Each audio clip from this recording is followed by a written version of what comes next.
I'll call the meeting to order at 6 p.m. That must be a record of some sign and some kind, and we will say the Pledge of Allegiance.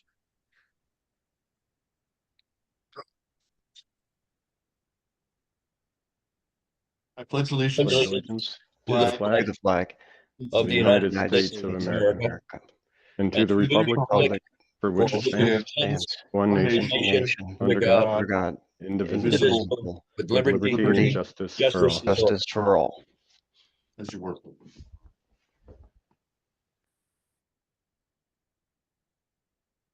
I will read the roll call. Mr. Gifford? Present. I see you. Lori Jones. Lori Jones is away cruising on a boat this week. God bless her. Alan Kibbe is present. Jeff Mangles. Present. Chris McDonald. Present. Mike Matthews. Present. John Pinto. Present. And Mr. Chris White. Present. Welcome, gentlemen. I'm glad we have a quorum and we starting on time. First item on our agenda is a public comment. Mr. Amelia, Chairman, do we have any public commenters? Mr. Chairman, just for the record, Mr. Stedman is here as well.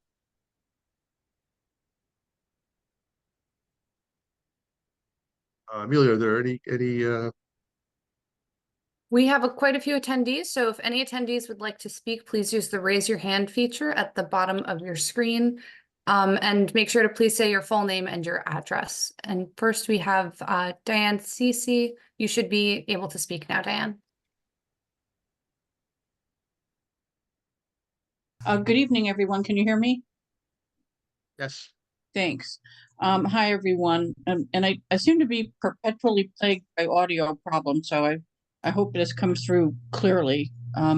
Anyway, good evening. I have my my East Norwalk Neighborhood Association hat on tonight, and I wanted to. I'm only probably going to be able to stay for a short portion of this, but I definitely want to review the video file afterwards as well.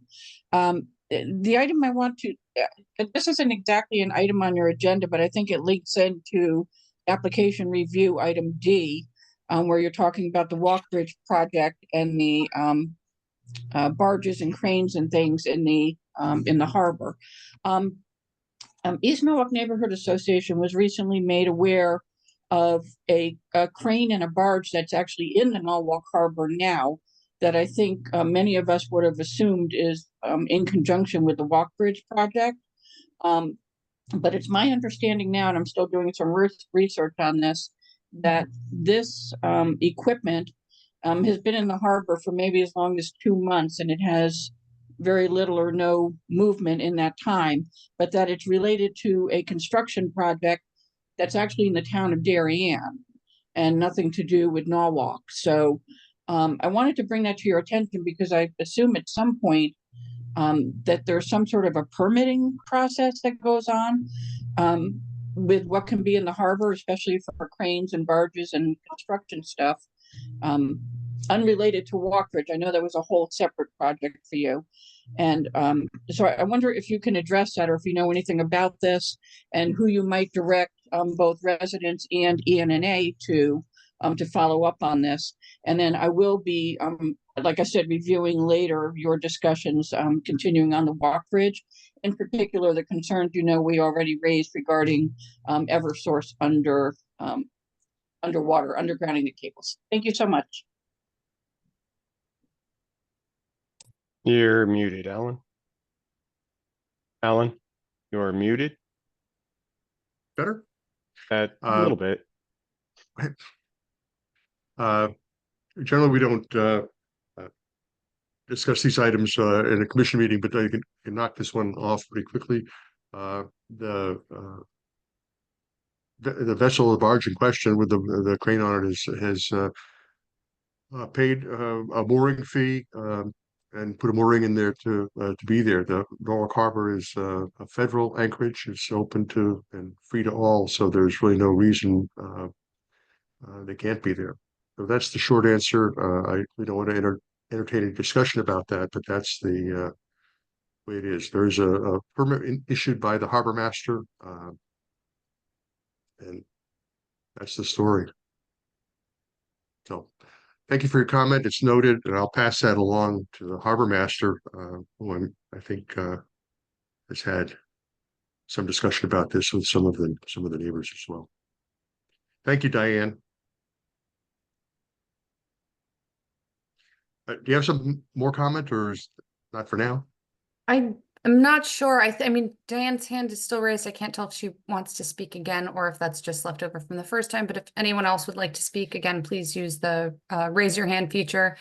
And Diane, if you would, I guess, lower your hand if you don't wish to. Oh, okay. Diane's hand. Oh, it's going up and down. So, but we also have a new hand, Justin Pollard. You should be able to speak now, Justin. Okay, hi. I'm calling about the same issue. I understand the permitting part, but this vessel, which is from Bridgeport, has been sitting here in a mood for 2 hours so far in the month of July, and was there every day in June except for probably about 4 or 5. Okay, it's in the middle of the channel. It doesn't have its own mooring. It's using its own post to hold itself. I don't know what they're called, but the 3 things they put down has nothing to do with work in Norwalk. We already have a congested harbor because of the bridge. We all thought it was for the bridge. Nobody complained until we found that it wasn't for the bridge. And now we find that it has nothing to do with the bridge, and it's because Terry Marine doesn't want to take it back to Bridgeport. And they aren't allowed to leave it in Darien because Darien won't allow it.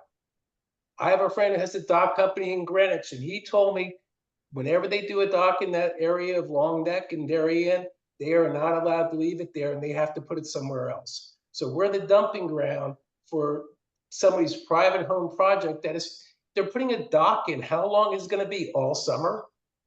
It's not fair. My taxes went up over 20% this year.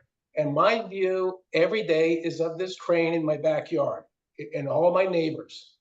And we have all the other vessels from the bridge. Understandable. It's the Norwalk project. Makes perfect sense. This is a derelict crane. It's, as far as I'm concerned, it's abandoned. It's moved 2 hours in the last 20 some days. And you're going to tell me that's allowed? In our harbor, it doesn't make any sense to me. And I talked to the harbor master, who does not return my calls or will not talk to me anymore. He told me he was done with me, and that was back in June. So I'm a taxpayer here. I pay a lot of taxes to have my house here, and I love Norwalk. I'm very proud of the harbor. I've always done everything by the book with my dock. I went through you guys. You approved my dock. I mean, we had a dock put in on the other side of over in South Norwalk back in June that never got even going through the process with you guys. Doesn't have a permit. It went through the DEP direct and they put the dock in. So I don't know what's going on here. And now I got a barge that just sits here every day. And it's huge. It's not a small barge. It's a huge crane, 150-foot crane or whatever on top of this thing. And it just sits there. That it's not being used. Terry Marine can move it up back to Bridgeport when they're going to use it again, bring it back down and do their job. But they're just leaving it here. They're storing it in our harbor. It has nothing. It's not fair that they can pull a anchor fee on. I don't know what they paid you guys for it being here, but this is just it's ridiculous. And I'm speaking for a bunch of my neighbors. We all thought it was for the bridge. Nobody said a word about it until we found out it wasn't. And now they're mixing it in all the other stuff over there.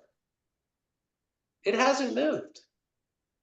Come on, Alan. You know Doesn't have to. You go out by boat. We all go out in our boats. We all see it. Everybody sees it. And it's just sitting there. And it is a mess on top. It's got garbage on top. Every time it rains, all the crud on top goes into the water. Doesn't make sense that we have this there. If this was Gary's barge, nobody would say a word. If it was somebody from Norwalk, nobody would say a word. It's for Darien. And they are not allowed to keep it there because the people down there won't allow it. Thank you for your comments. Is there anything else? What can we do? I'm being I told think we- nobody's gonna do anything. I went to the mayor, he told me he won't do anything. I called the harbor master, he doesn't respond anymore. What am I supposed to do? I've gone to the state. That's my next move. Uh, I welcome you to do that, I guess.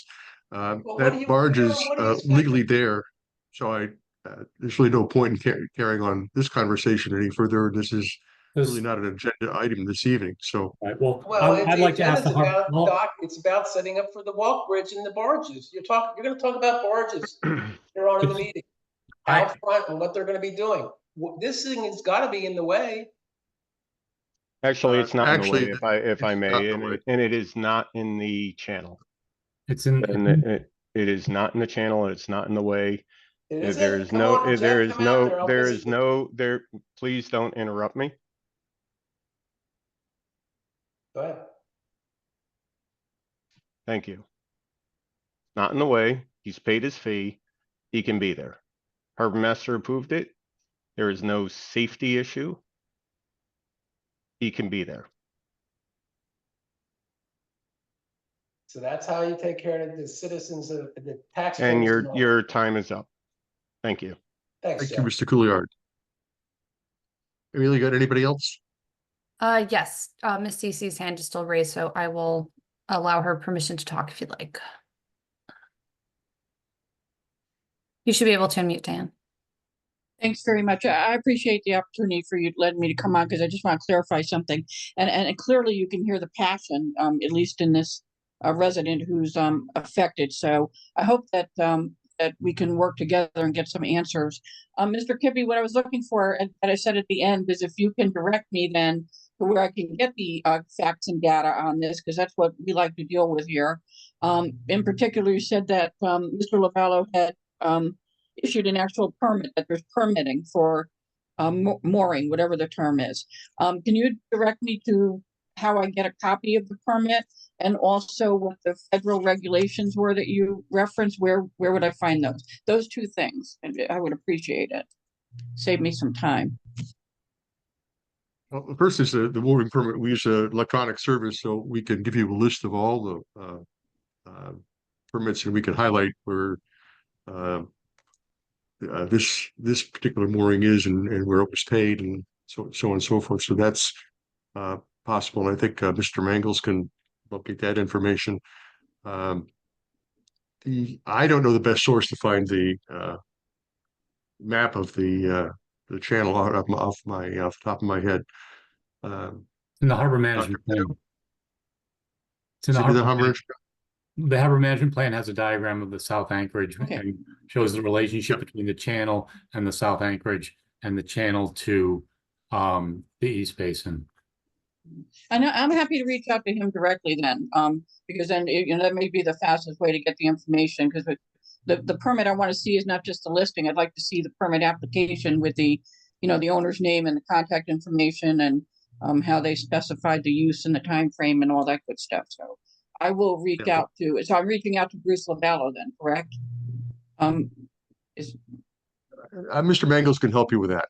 Just Oh, okay. this point in time, but it's all electronic. It's a like a spreadsheet kind of stuff. It's not a document like the Declaration of Independence or anything like that. It's just a online transaction.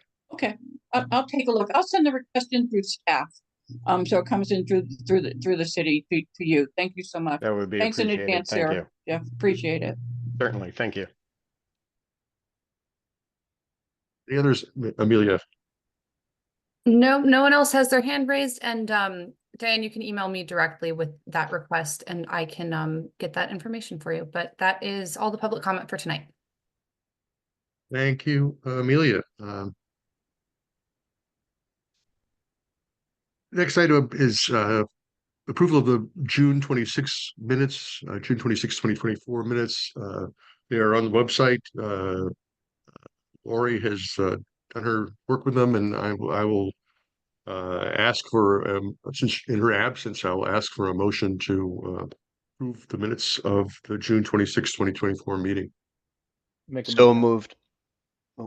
We have a movement and a second, any discussion? Second. All in favor? Aye. Opposed? So the minutes of the June 26th meeting are accepted. I abstain, Alan, because I was not in attendance at that meeting, please. Surely. Thank you.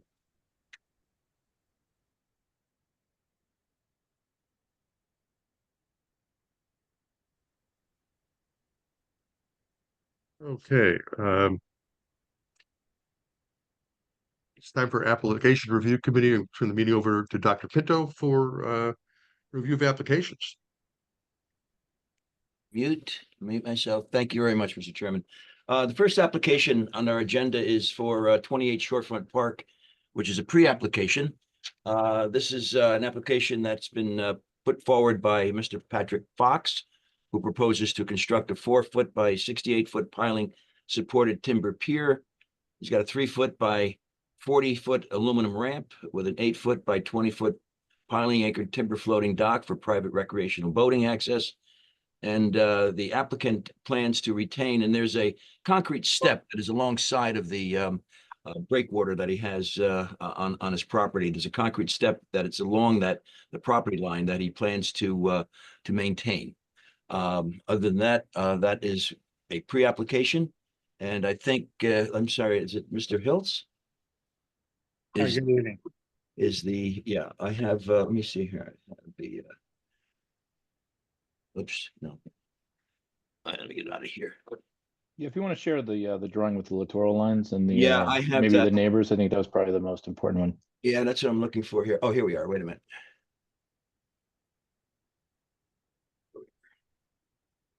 And let me see if I can share here. Okay. Did everyone see that? Okay. Okay, so this is Mr. Hiltz, you there? Yes, I am. Yeah, so apparently this is if I can get my cursor going here. This is the property area in question at 28 Shorefront. Obviously, this is the concrete step that is currently going to be retained. And this is the neighboring dock and ramp here. And this is the proposed 8-foot wide and 20-foot long timber floating dock here with the ramp and dock attached to the person's property, located perhaps centrally between the property lines. Mr. Hiltz, is there anything else that you wanted to? No, Dr. Pino, that's pretty much it. It's pretty much identical to the adjacent dock at the Foley property. This is obviously doesn't obey the 25-foot setback desired, under the harbor management. However, you can see the property is a narrow one. Right. There'll still be clearance between that dock and actually the adjacent property to the north is the one with the long masonry jetty and the dock system kind of north of that, adjacent to South Mohawk Boat Club's marina. So, there shouldn't be any interference with either adjacent property. Any commissioners have any questions? Like to ask Mr. Hiltz? I guess this is pre-application. Did Pre-application, yes, Matt. There's a pre-application. Okay. So did Steve Bartish or any of the guys from Shellfish weigh in? To my knowledge, they were provided the application, but I'm not sure if they'll have addressed any comments on that. But that would be part of our consideration, is that they consult with the Shellfish Commission as well. We actually hear from the Shellfish Commission regarding their. Steve may not be able to make the meeting. Yeah, Steve, that's right. Well, Steve is not able to make the meeting tonight, so we'll be able to ask him. And He may be late. Yeah. So, and I think you just need to. The littoral line, 15 feet yes, from the property line? Yep. yes, on both sides, Jeff. Yeah. But at least as far as the structures are concerned, there's at least a 25-foot distance that we normally usually require from structures. Yeah, to the left of that, I don't know, John, is anything that's situated to the left of that? As I said, Dr. Pennell, yeah, the property to the left is the one with the large masonry pier that runs parallel to the South Norwalk Boat Club. Oh, okay. If you go to the assessor's map page, if you have that, Oh, that's right here. yeah, there you see, you can see that. This is 28 Yeah. Shortland Park here. And he's talking about, this is the section right here they're talking about. This is where the dock is planned here. And he's not, this is the area where several years ago, we had the issue about the proposed project to dredge an area, John. In the Shellfish Commission, we were concerned about it would be dredging this is all a natural shellfish bed. Right, So, but your proposal does not include dredging. I didn't say that. Yeah. Jeff, dredging is a 4-letter word. Okay, no, we're not, no dredging is proposed. And has the Bureau of Aquaculture looked at this in terms of? Yes, they have, and I believe they signed off on it. Well, that would be important to have an understanding if the commission has no objection to this moving forward, Right. that dredging is not being proposed, Nope, that it is in an area of natural shellfish bed, but it's our understanding that the Bureau of Aquaculture has expressed no opposition to this. And although it does not meet the normal guidelines of the 25-foot setback, the property is narrow. And therefore, we would have no objection to it moving forward to the regulatory review and continuing to reserve our right to look at it as the review progresses. right out. Jeff, just so you know, this is what Dave Carey's comment was. It will not have a significant impact on shellfish area. He did request that no in-water construction resulting in increased turbidity June 1st through August 30th to protect spawning oyster habitat. So those were Dave's comments. Was that shared with the Shellfish Commission as well, John? I don't know if he forwarded it. I can forward it to Steve. I know, I'm slated to talk to them next week. Okay. Or actually, no, August 1st. Okay. Yeah. So again, yeah, I'm sorry, Jim. How do we recognize when the Shellfish Commission has not reviewed an application yet? Would the commission have a motion to express no objection, provided no objection is expressed by the Shellfish Commission? Yeah, that's what we've done. That's what I was getting at, Jeff. That's That's what we've done in the past. we've done that in That's been the Yeah. procedure. I mean, to move it forward from our purview, basically.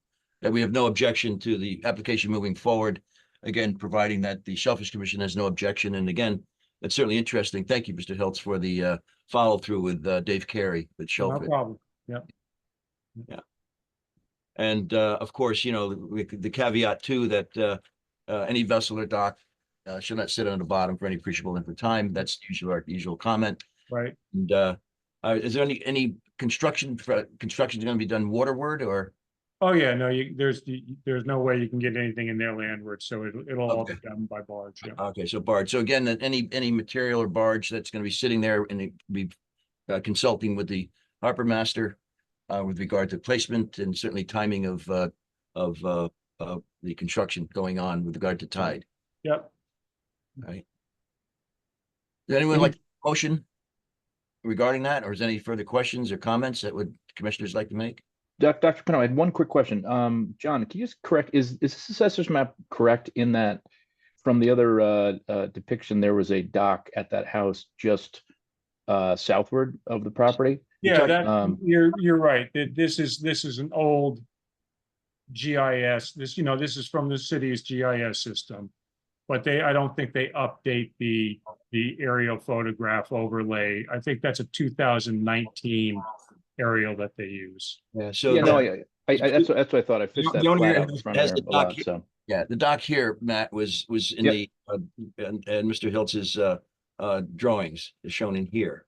That's what I was just asking to confirm. Yeah, good question. Yeah. And again, from the proposal, this is let's see if we could. Again, this is the overall construct of the pier. aluminum ramp and dock with float stops. Okay. Would anyone like to make a motion with regard to the comments that we've made thus far?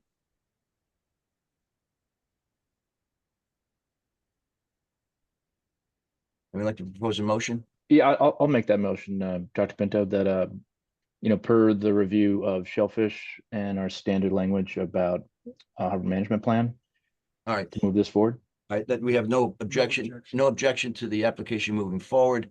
Again, with the caveat with regard to information from the Shellfish Commission, also dealing with the harbor master and placement of barges and docks sitting on the bottom, and vessels, any recreational vessels sitting on the bottom in any appreciable tide cycle. And the acknowledgement is less than the 25. And the acknowledgement of, right, and the acknowledgement of the special circumstances with regard to the 25-foot setback from the right, because of the narrowness of the boundary lines.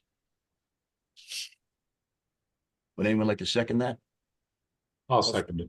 All right, thank you. Are all in favor? Aye.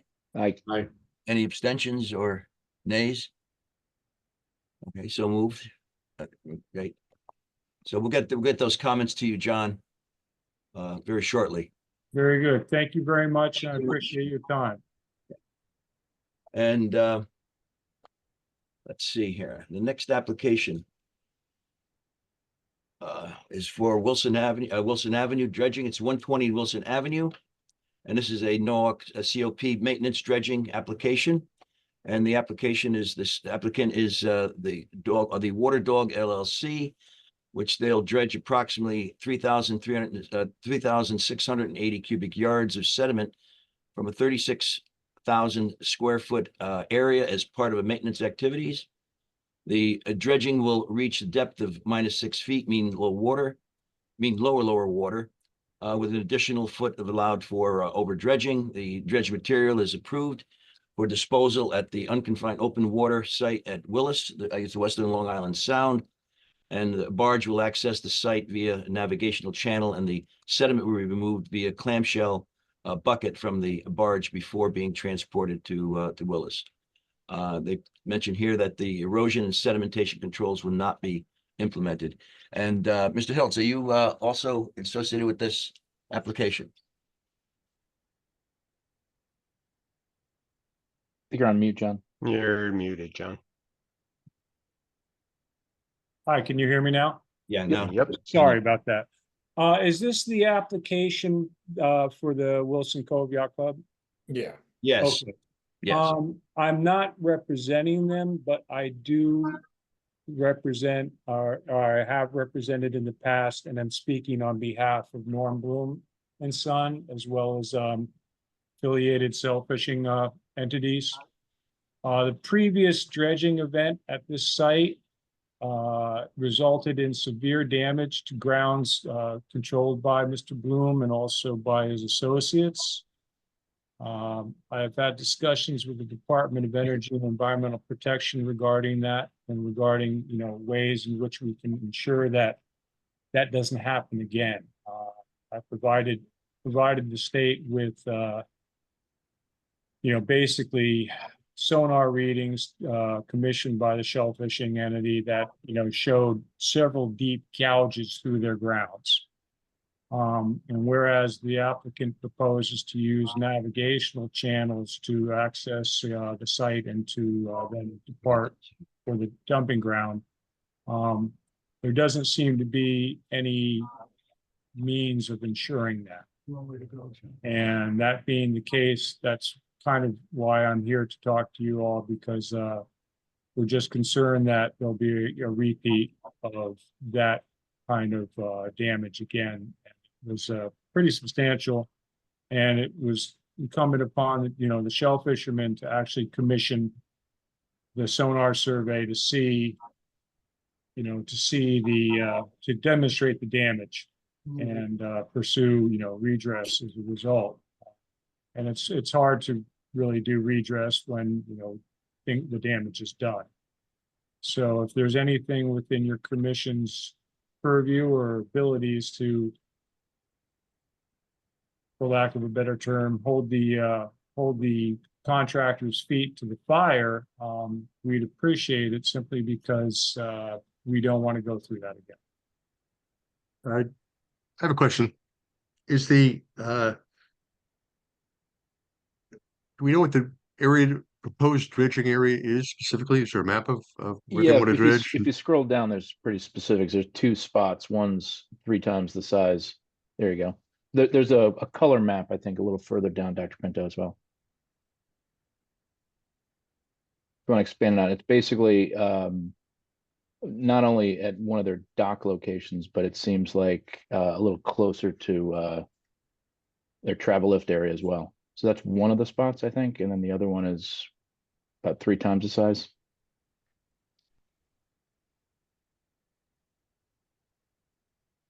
John Hiltz, was that damage? Was that 2013 during the that section? Yeah, I think it was during the last dredging event. As you can see on that map, there's a smaller rectangular area towards the north side of the page. And then there's a, for a better term, an L-shaped large area that surrounds the docks to the south.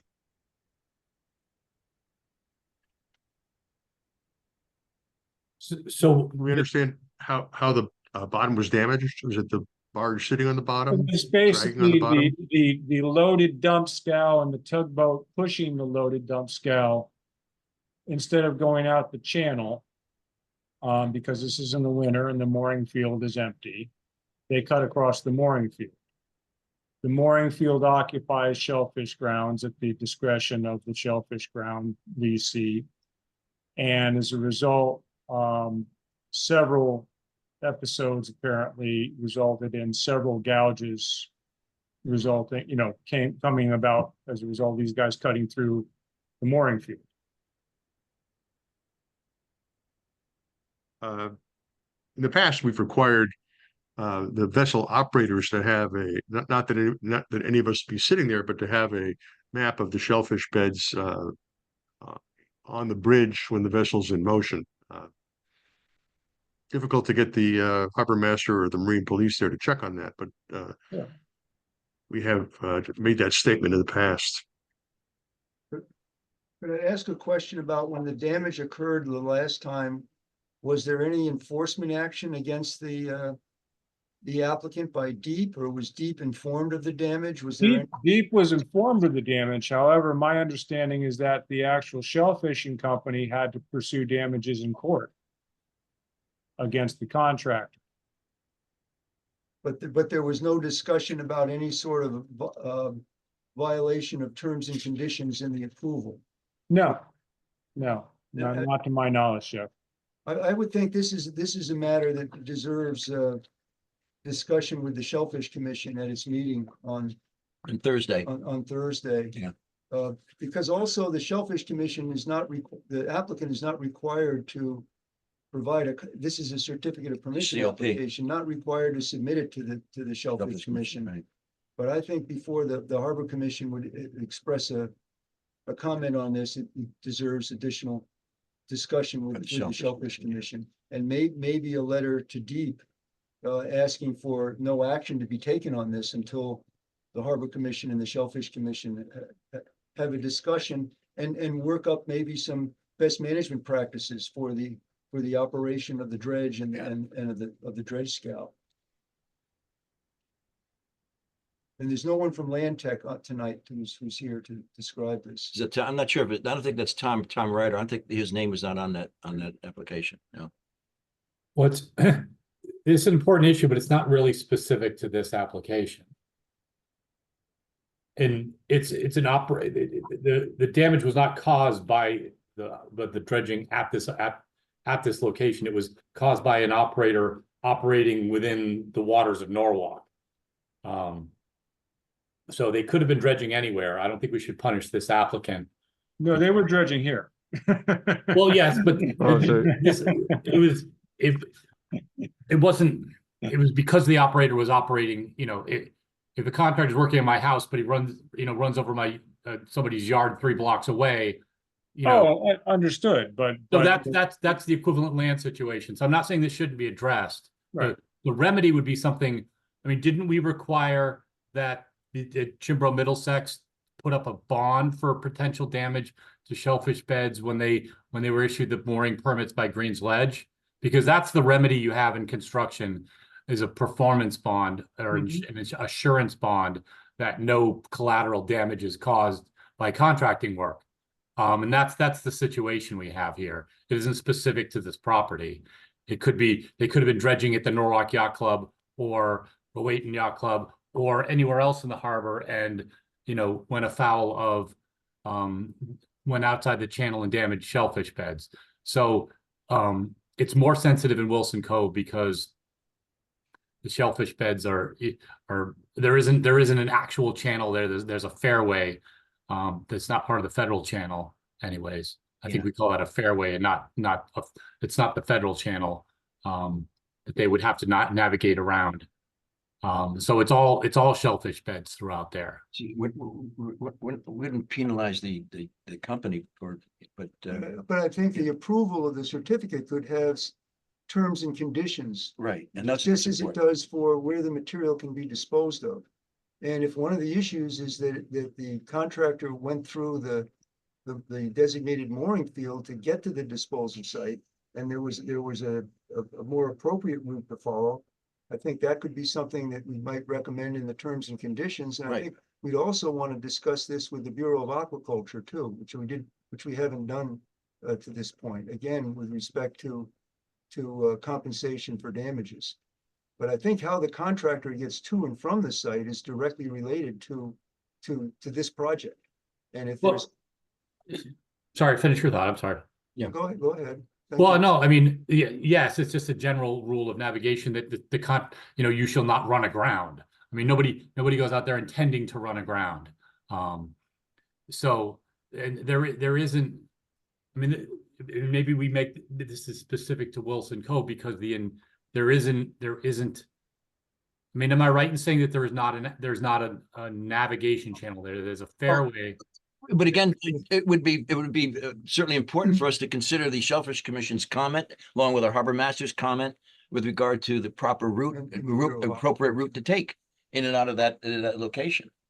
Right. Well, yes. I mean, we can give them advice, and do we have the ability to police where they actually, whether they're actually traversing an area at the proper tide, or do we require a bond to be issued for potential damage? Construction bonds are part and parcel of construction work. Yeah, well, probably both, John, Chris, rather, at least to ensure that, we map out a navigation route that's amenable to the Shellfish Commission and the Bureau of Aquaculture in that particular area. And again, to protect shellfish resources. And then again, for any potential damage or that we have a post a bond, no problem. And Dr. Pinto, I think from a commercial construction experience that, the bond is a requirement in something like this, where there's a track record of an issue in this space, just to, appease the commission, the area, the shell fishermen, the owners. But also I'd like to, put an asterisk on that too, that, with the Shellfish Commission, I think the shellfish landowners should have some type of stake in what they think the navigable, in and out thoroughfare should be. And, there's a lot of areas where, you can't do certain things at certain tides. You can't do certain things at certain time of year because there's winter flounder or things like that. I think we just need to stipulate, hey, this needs to be done at X tide if you're going to be moving from X to Y. And it's going to be, there's going to have to be a bond only based on the fact that there was damage last time that this was done. And we don't want to, we don't want to reinvent that, we don't want to recreate the same situation by looking the other way. But at the same time, we don't want to, harass the applicant who has every right to put this up and supply the information and get it approved. So I think those are the two stipulations. I'd like to ask if John had as a insight that, how many barge trips are involved with a project this size? Is it a few or? Well, what's 40? the total cubic yardage? You got 3,000, or is it here? You 36,000? No, that's the square footage. It's the 3,680 cubic yards. So 3,600, so depending upon who does it and the size of the scow, I mean, it could be probably an 800 cubic yard scow. So you're looking at potentially five. five, Five five dredges. trips, no? Do we know if it's the No, same we company don't. that's going to be dredging as the last time? Don't know, Jeff. Oh, no. Yeah, I don't know. They don't, they've mentioned that. Probably useful information. They may And not have bid it And yet. this is where we would certainly have consult with the Shellfish Commission and And the Bureau of. the Bureau of Aquaculture. And I agree with your comment though, Matt, that the landowner, the shellfish owners, shellfish bed owners be certainly consulted or considered in the matter and discussion of this project. Yeah, I mean, I can't do something to my water line in front of my house without putting up a bond to the city Yeah. for the same type of reasons that I could go, off the grid. But I think that if the issue in 2013 or whatever that year timeframe was based on damage to shellfish beds, I think the owners of the shellfish beds should have some type of stake or say in what they think the wording of this permit is. Because again, if they're navigating through their area in a normal fashion, not disturbing the space, it should be fine. We just need to make sure about that. And there needs to be either some buoys set up or, some grid lines set up that they need to, have that as a thoroughfare and at what tide. And if we set those rules, in place as part of the application, it shouldn't be that difficult. No, I agree. I think that, also the vessel movement ought to be monitored by someone independent, than just the barge operator. Yeah, I mean, if Marine Police, assistant deputy harbor masters, things like that have, some time to do that. But again, there's associated costs with that, which again, that could be part of this. But I just want to make sure that we kind of stipulate what we think as part of the application approval, and then, set those wheels in motion. And I think that requires a discussion with the Shellfish Commission and the Bureau of Aquaculture, and I don't think it's an unreasonable action against the applicant, because the DEEP has 90 days altogether to approve or deny this COP application. I don't know when we received it. So within the up until 45 days, the DEEP can ask for additional information. And I think that might be, we might want to comment to DEEP that we would ask them to not take action on this until we've had a chance to look at this in more detail. It's still within 90 days of receipt of it, DEEP has to act on it. We're just asking for a little bit more time.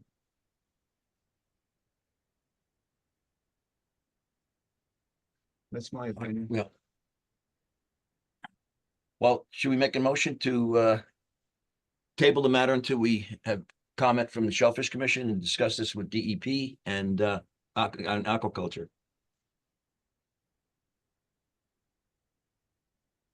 I'll make that motion. You want anything? I'll make the motion to table this item. With further comment from, we'll be in touch with Bureau of Aquaculture, and certainly, and then next week, this Thursday, no, this coming Thursday is the Shellfish Commission meeting. Yeah. Next Thursday, a week from, that's right, a week from ours, that's right. Tomorrow. Yeah, so we'll take this to the discuss it with the Shellfish Commission as well as Bureau of Aquaculture. But in the meantime, we'll table this. All right, Chris, you want to make that motion again? I made the motion to table it. I'll second it. I'll second it. Okay. All right, all those in favor? Aye. Aye. Any abstentions? Noes? Okay, so moved. All right, we'll get that, we'll get that out. Thank you very much, commissioners. I appreciate your effort on that, on our behalf.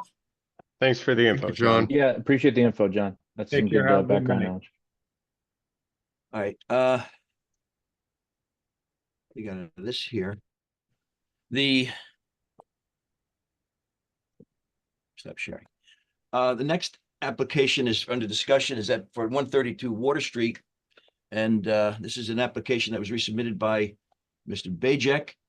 And the applicant, which is 132 Water Street LLC, plans to conduct, again, waterfront improvements by installing floats, docks, and associated piers, pilings, again, access ramps and landings.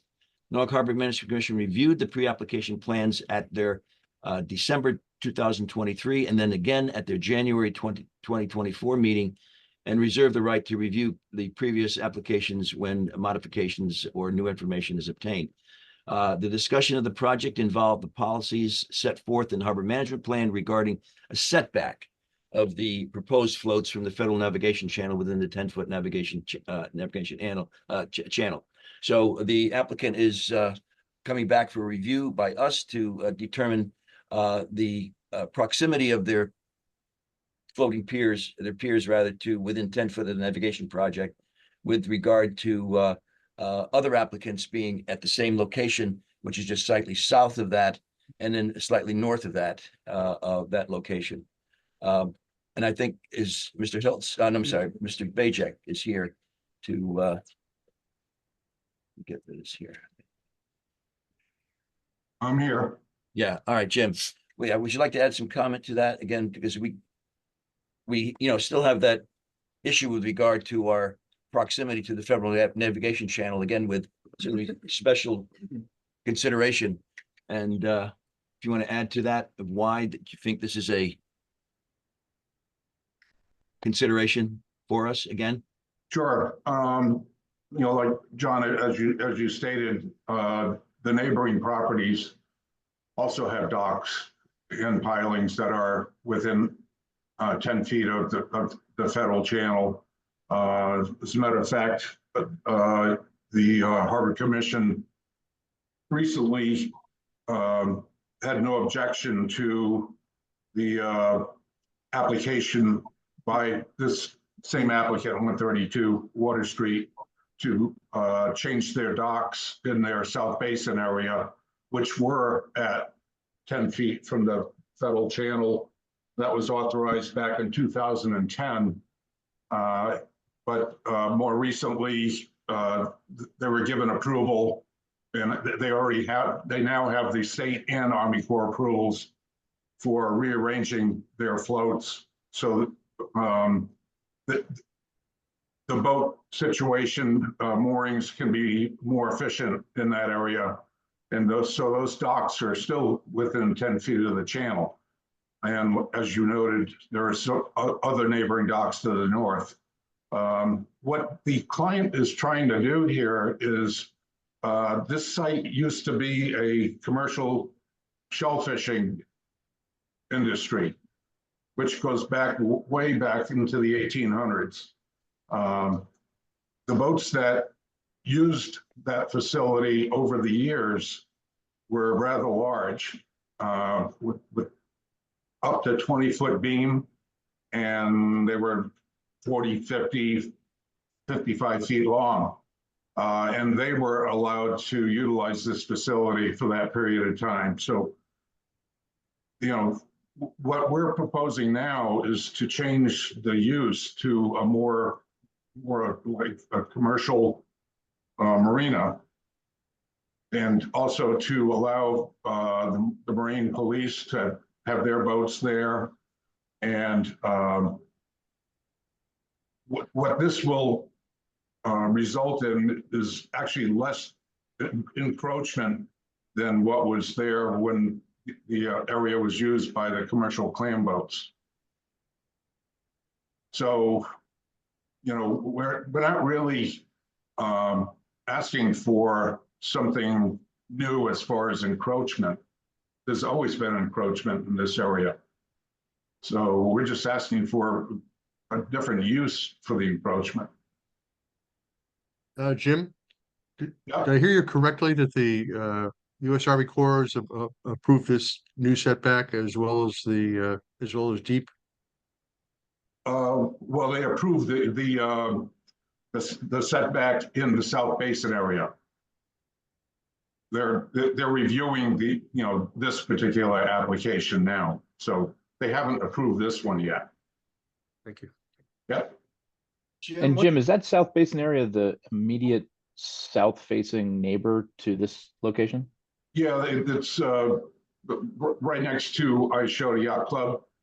It's that basin in there. Are you familiar with that area? Yeah, very much. Yeah.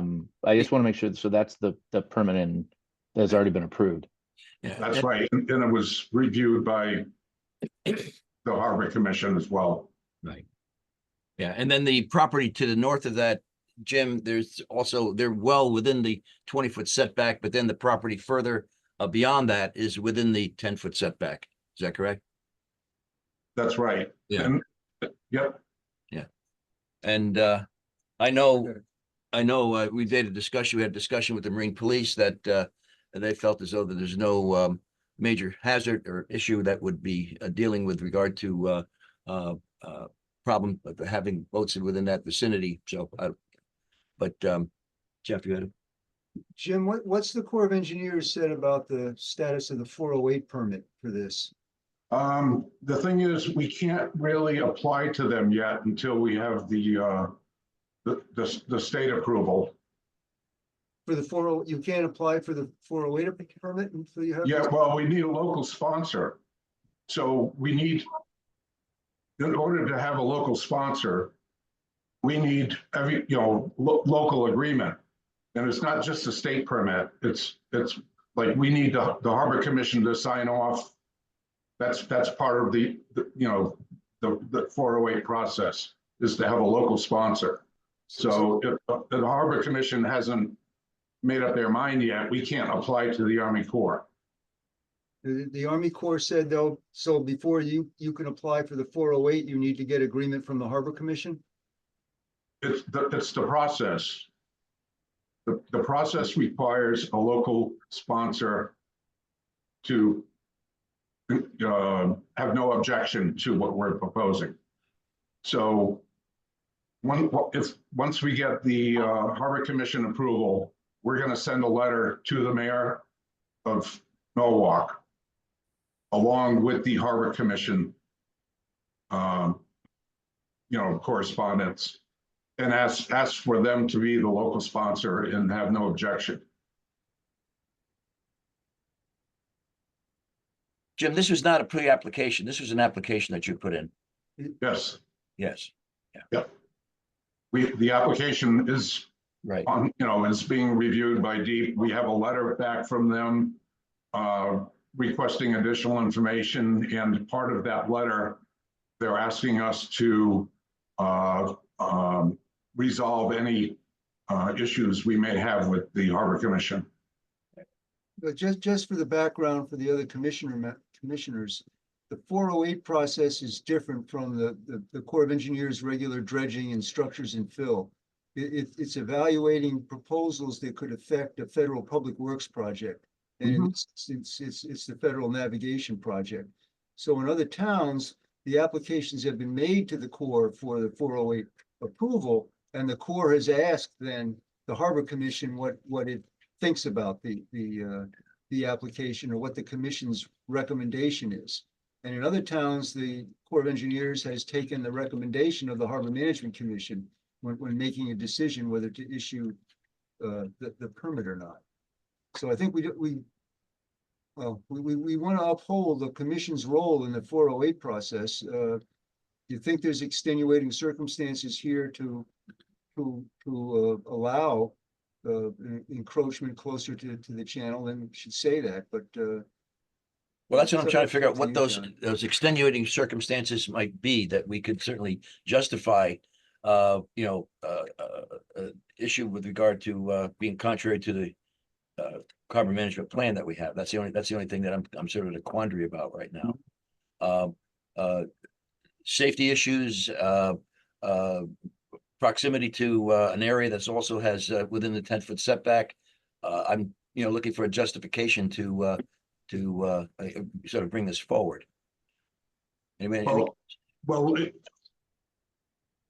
All those apply, John, but also when you look at the Google Earth maps, and I have some that I can show you of how this site has been in use over time, with clam boats tying up here and there along that whole shoreline.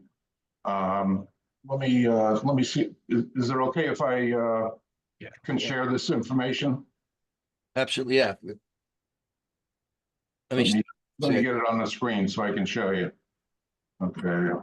And John, the other question is Marine Police planning on having boats in that area in question? So they can Well, have Green police are currently located there, Matt, yes. no, I understand, but not in the back corner of that area. Are they gonna be in some of these forward-facing slips that would be I in thought, question? that's a good question. I saw, when we took a review down there, we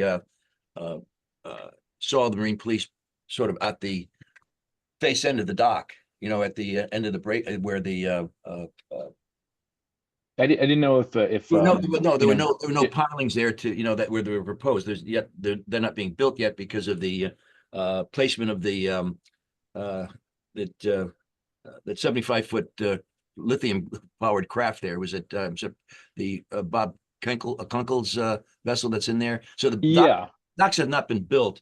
So I'm not sure whether the police boats will be located on the ends of those piers at the end of that dock. I don't know, but they're clear. is Deputy Harbor Master Lee or Justin, one of the other guys on board that might? Oh, hey, Owen. Are you guys planning on, you know, being, you know, facing out in that area for more of a, you know, a departure from the space instead of in the back corner where that you've kind of started at? I think Owen Lee is here, isn't he? That's correct. Can you see what I have on my screen? No, No, we don't see anything, Jim. no. Oh, okay, let me try something. Can you hear else. me? Can you hear Yes, me? Owen. Yes, Owen. I'm sorry. That mute button always gets me. The plan is to occupy the first three positions facing outboard. So that would be that place in question. Yeah, Jim, if you can show us that, because that would certainly help us visualize. All right, And so Owen, I did you have any safety or any kind of concerns with normal traffic with having boats on that, you know, eastward facing area? I do not. I used to be at the old Norwest, and actually my vessel faced the 132 property, and I can remember that there were clam boats or oyster boats that were 2 and 3 abreast, and nobody ever had an issue with it. So I don't think that it would impact anything. that's one of the aerials that I wanted to show you. I'm not too good at this sharing thing here. I hit share, and then I have windows, which says screens, documents, and advanced. If you see a yellow, orange, I'm sorry, a green circle around your document, just click on the section that you want to share with the group. So I get it up on my screen. Yeah, and then if you Okay. see it on your screen, then click on it and push share. Okay, let me get that up here. Sometimes when you click share screen, Jim, it'll give you multiple options if you have multiple screens. Just click on the one you want to show us. Hold on. Hey guys, it's Justin with the Marine Police. Just piggybacking off what Owen said. Like you said, we do want to be in those first three spots, and we don't see any safety concern with it. In fact, we see it as more of a benefit having our three boats as very visible, prominent vessels that pretty much right in the middle of the harbor for everyone to kind of see and, you know, act as speed slowdowns and just kind of general safety. Well, that's certainly the type of justification that we, you know, certainly have interest in. And Justin, you guys have a multiple year lease there, right? Yes, I believe it's 3, don't quote me, but I think it's 3 years with the option to extend, but I'm not entirely sure on what the exact lease is. Okay. But like I said, I mean, those first three spots with our three boats right there, I think is going to be a very good sight to see for everybody in the harbor and act as a very good deterrent from wake zone violations and just general safety overall. Oh, you got it, Jim? You see any? Oh, yeah, you see your screen. That's right. I saw that. Yeah. Okay, good. Okay. Everybody see this 1974 aerial photo? Right. Yes. Okay. You see these three boats side by side? Right here? Those are the shellfish boats. Shellfish boats there, shellfish boats along the north side of the bulkhead. Yeah. And Okay. guesstimate the navigation channel, Jim. On this Navigation channel probably right about here. right in there. That's correct. Yeah. Okay. John, could you mute it for a second? And then that was 1974. This is 1980. You can see the boats here along the bulkhead. And these have a beam of roughly 20 feet. So, and we're not even proposing to go out that far. So, I mean, here's constant use over time. Okay, this is 2019. Shellfish boats over on the north side, another shellfish boat here. That's actually a good view too, Jim, if you want to go back to that. Just to What's that? understand where the boats are. So if you stop right there and Yep. scroll down just a touch, so you can see the vessels that are north and south of there. Yeah, If you look at the vessels that are south, Yeah. See them right here? yeah, just above your cursor there, that it seems like what you're talking about, the proposition is having right at that peak, that little V-shaped area. That's where Here. going from left to right, where the three marine police boats would be. And then basically that's the most, yeah, right where you're right there. It seems like that's the tightest or closest area to the navigable channel, which will be no closer than 10 feet from that federal channel, meeting what you have to the south. And then also as the property, angles away from the channel, it'll become more and more. Well, the piers, Matt, as I understand, are going to be variable lengths, that the end of each pier will be approximately 10 feet from the navigation channel. That's Okay, right. so that'll corner itself off then. Yeah. In other words, it does come out at an angle, but the length of the piers going out toward the channel will be variable length. But the end of those piers will be within 10 foot of the navigation channel. Correct. So very similar, if not less than what you see to the left of the V-shaped area right now. That's correct. Mhm. Here. Okay. And the Marine Police will be situated at that sort of the V at the first three slots. And I think you had a diagram, Jim, a previous diagram of the proposed pilings and the docks that you proposed. You have that? Yes, let's see.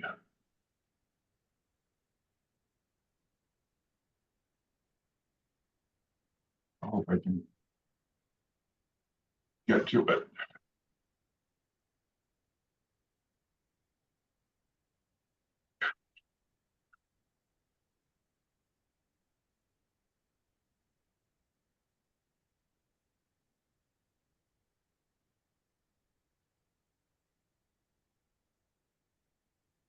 You see that? Yes. The Mhm. yes, we got it right. Figure. Yeah. There we are.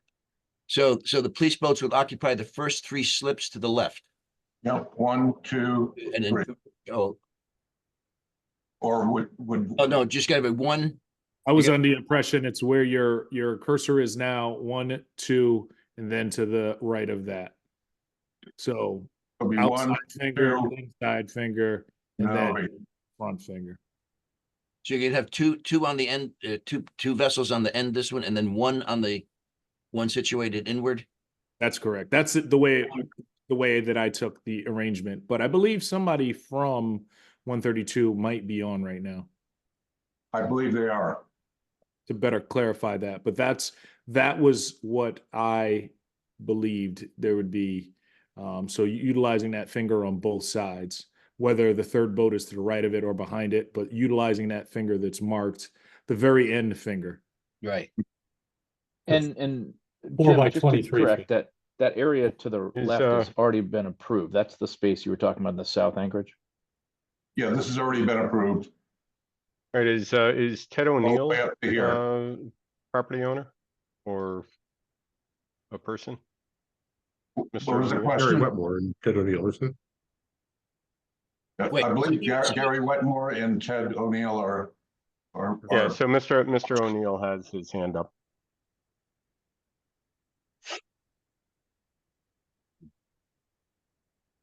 So Amelia, if you can allow Mr. O'Neill to. Yeah, to Promoting him to panelist, but it's taking a second to load. So if that doesn't work, I'll just give him permission to speak as an attendee. Sure. Okay, looks like he's joining as a panelist.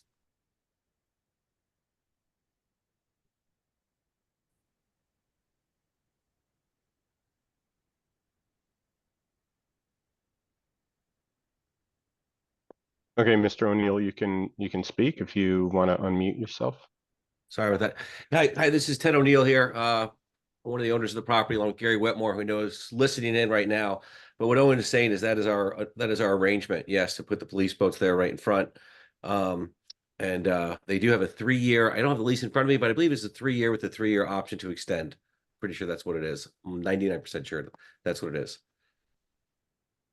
Could you hear me? Yes, Yes, sir. yes, thank you. We can hear you, Ted.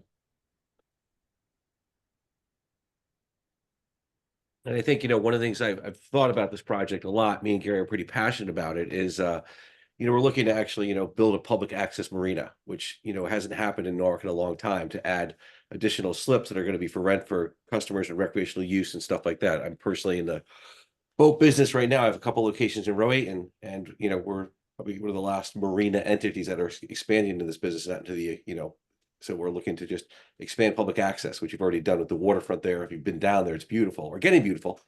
And we're just looking to promote boating in Norwalk Harbor. Okay. Thank you.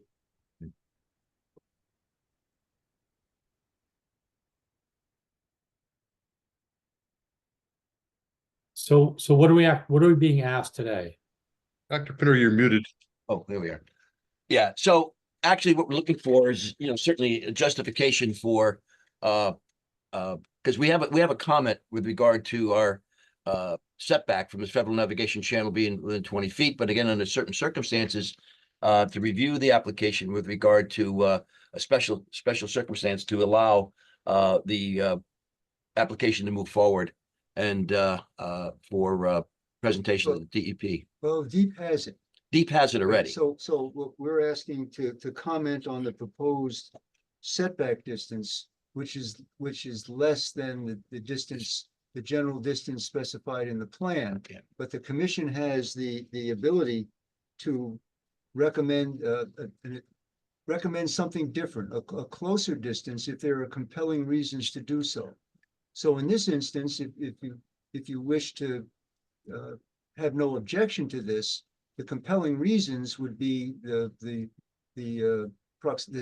adjoining structures are within the 10-foot barrier. the lesser setback. It would be used to accommodate the marine police boats. The police department, marine police, and the harbor master see no issue in doing so. And I think, though, we would also say that this is not meant to set a precedent for Right. such decisions in other places. It's just based on this particular circumstance.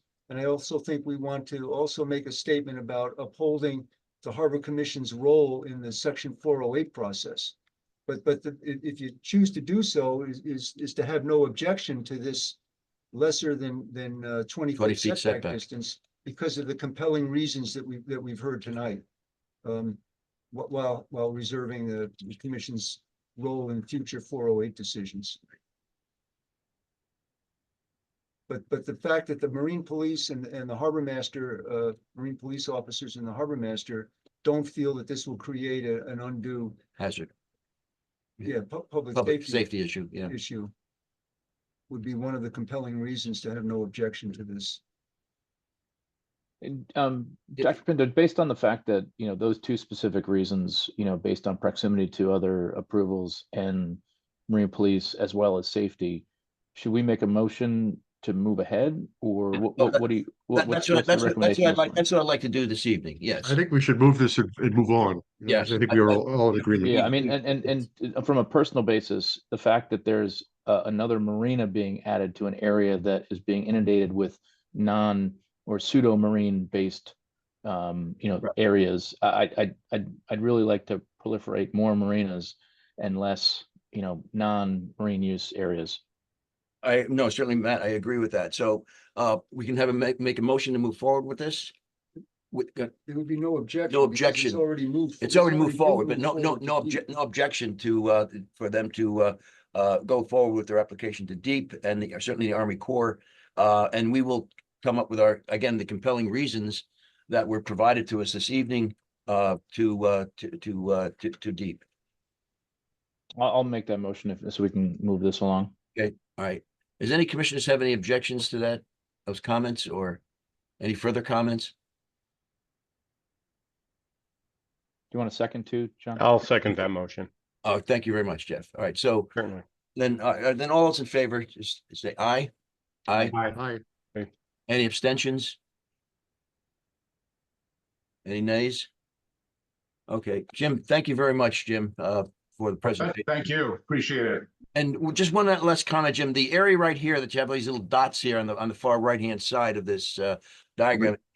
That's the location where they were talking about where the setback is well within the 20-foot distance right here. But the area following that, the one on the to the right of that, they have their docks located within the 10-foot setback as well. Is that correct? That's my understanding. Yeah, okay. All right, so the thing is, again, as we made a comment before with regard to setting a precedent, of people sort of wharfing out toward the Federal Navigation Channel. We can certainly handle some of the comments so far, again, with some of the justification that we've had so far. So I don't want to be inconsistent with what we've done in the past. That's the only thing. That's my main concern. And I'm assuming you'd limit the length of vessel that could be tied up there, so it's does not extend beyond the finger end. Well, Is that that's a stipulation that's right. Yeah. That was explained during the previous application review. And that's why it was critical to look at that live picture, so to speak, Alan, of the Google map showing the other location in the South Anchorage and where their boats are versus their docks, just to kind of give some type of, layman's terms. All right, so we'll get a letter together to that respect, Jim, and we'll get that to you as soon as possible. Okay, great. All right. Thank you, everyone. Thank you very much, Thank Jim. you, Jim. You want to stop sharing your Okay. How do I stop? Stop share. Got it. Thank you very much. And Mr. Chairman, that ends the application review. We move forward. Thank you, Dr. Pendo. Thank you all for your time and thought. Our next item is correspondence. I have no new correspondence. Has anyone else received any? Amelia, have you have got anything? I have not received anything since our last meeting. Fine, we'll move right along to my report. I'll be brief as I can. In order to say congratulations to the Marine Police colleagues on their new vessel. I sat through the Common Council meeting last night, and it was great to see that approved. And you'll have to give us all a ride so we can experience the joy you'll have on doing your jobs.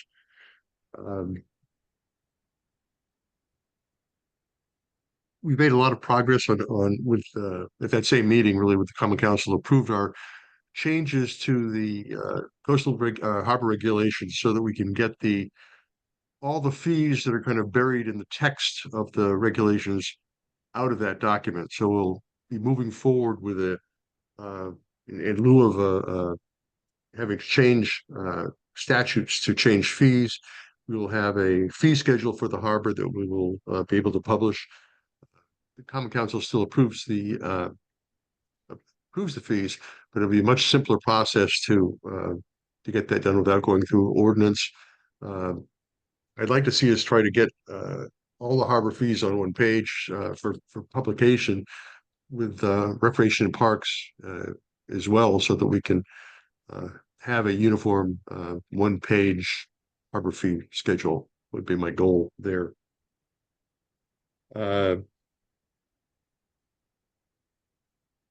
Last item I have is something I've been meaning to do for a long time, and I keep forgetting, is I wrote to Bob Deff today about getting the $200 maximum mooring fee out of the state statutes, because it's the same thing we've done with our harbor fees here, but the state statutes have the $200 mooring limit buried in the text of the document. So hopefully we'll get a reading on how we can sort of move that out so that's more easily adjusted. I look do a little research every now and then of what other parts of the country, or at least our local area, charge for a commercial mooring. We're limited to a maximum of $200 a year. Just across the way in Long Island, most of the communities, it's like $6,250 is what's commercial mooring costs for a year. So we should be looking at charging what's fair, but what's also reasonable for what a commercial mooring in the harbor really means. Because $200 to me seems a little light on that. Alan, was there some background as to why there was a $200 limit? It's It's in the statute. It's just it was changed. I didn't take time to try to look up when it was changed, but before that it was $100 a year. It was changed to $200, but just looking across the sound, which is it's a different place, but the order of magnitude and the difference is quite remarkable. Just to put it in perspective, in issuing permits to the construction barges for the Walk Bridge, I think we get $1,400 a year for those barges because they're $200 a piece. Be a different story if they were $5,000 a piece per year for the commission and for the city of Norwalk. Of the comment, the public comment earlier, is that, you know, if there's some type of issue with the, you know, residents with commercial construction in the harbor, you know, do we limit it during certain times of the year, or do we make it, you know, price corrective during certain times of the year? That's a discussion that as we implement something, we'd cover all of that. You know, it's just again, listening to the comments about the people don't like to look at the barge moored in the federal anchorage.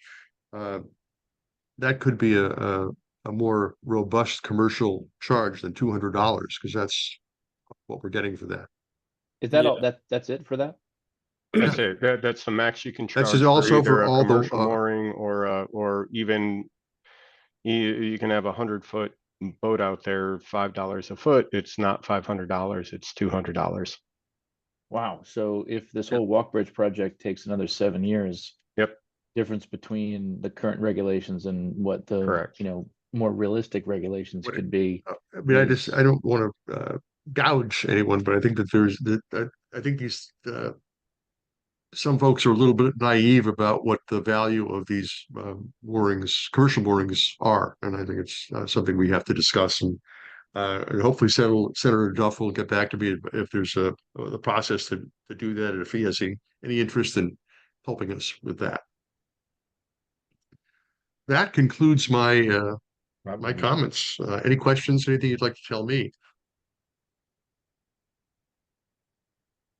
Go on to the next item, which is, pardon me?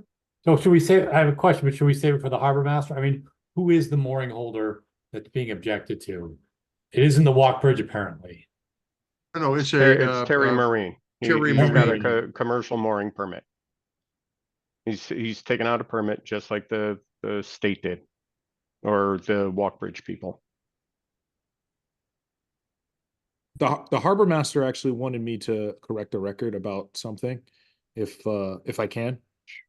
Sure.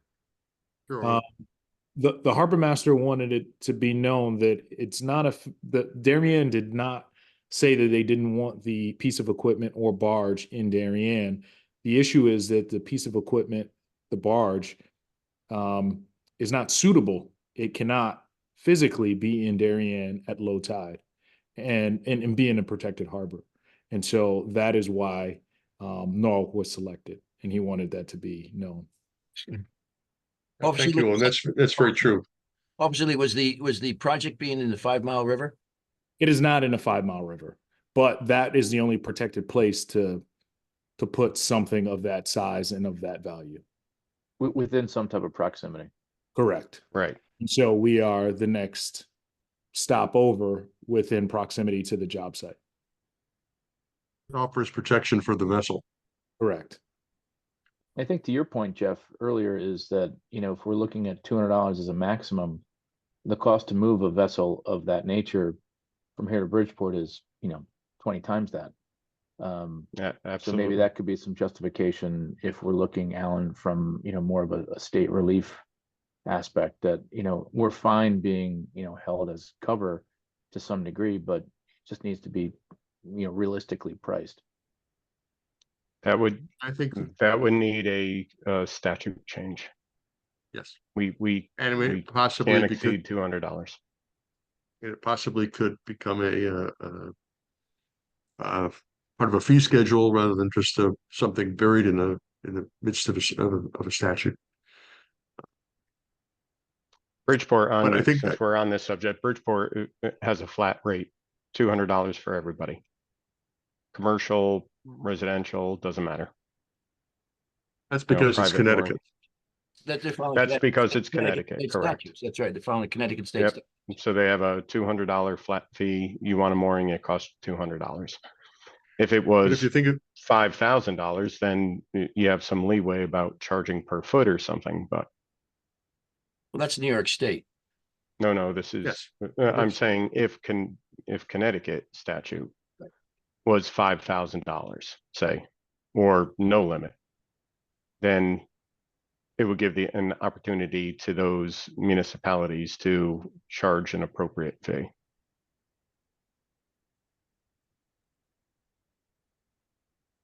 all right, with that, I will, in my report, but that is something we'll be trying to work on and find out what the process is to get, see if there's a possibility of making some changes to what those fees are. I think they're naive, and I think they're probably just been there buried in the statute for a very long time. But I just think, to me, it seems it's very outdated. So I will lead the charge to pursue Alan, that. I'd be happy to help you with that too, so. Okay. Thanks, Matt.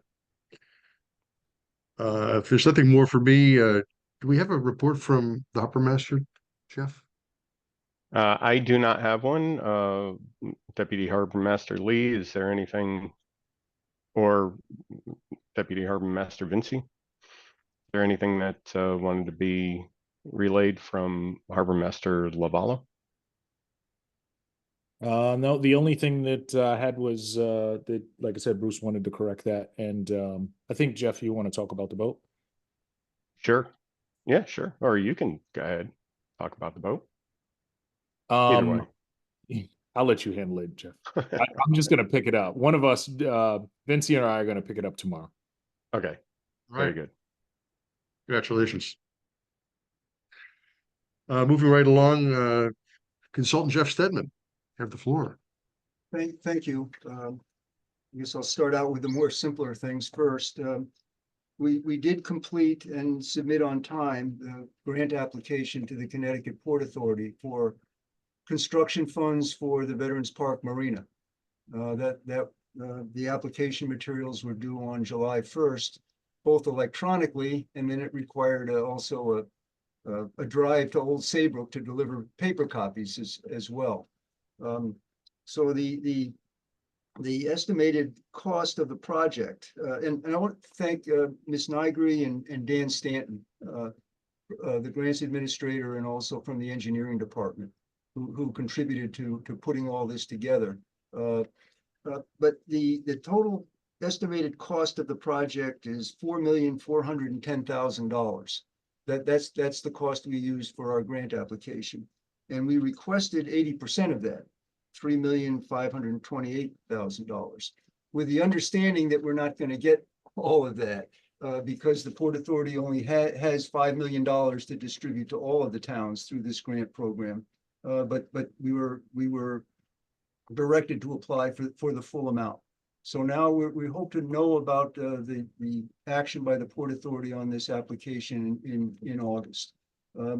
We also still have to get some additional information to them before the end of the month, and that's some sort of statement about the final approval that we're waiting on from the Corps of Engineers to do the work. And I think that's the Section 408 approval that we had talked about. And from what we understand, the Corps has already determined to issue the approval. We're just awaiting the paperwork so that we'll get that and get that to the Port Authority before the end of the week.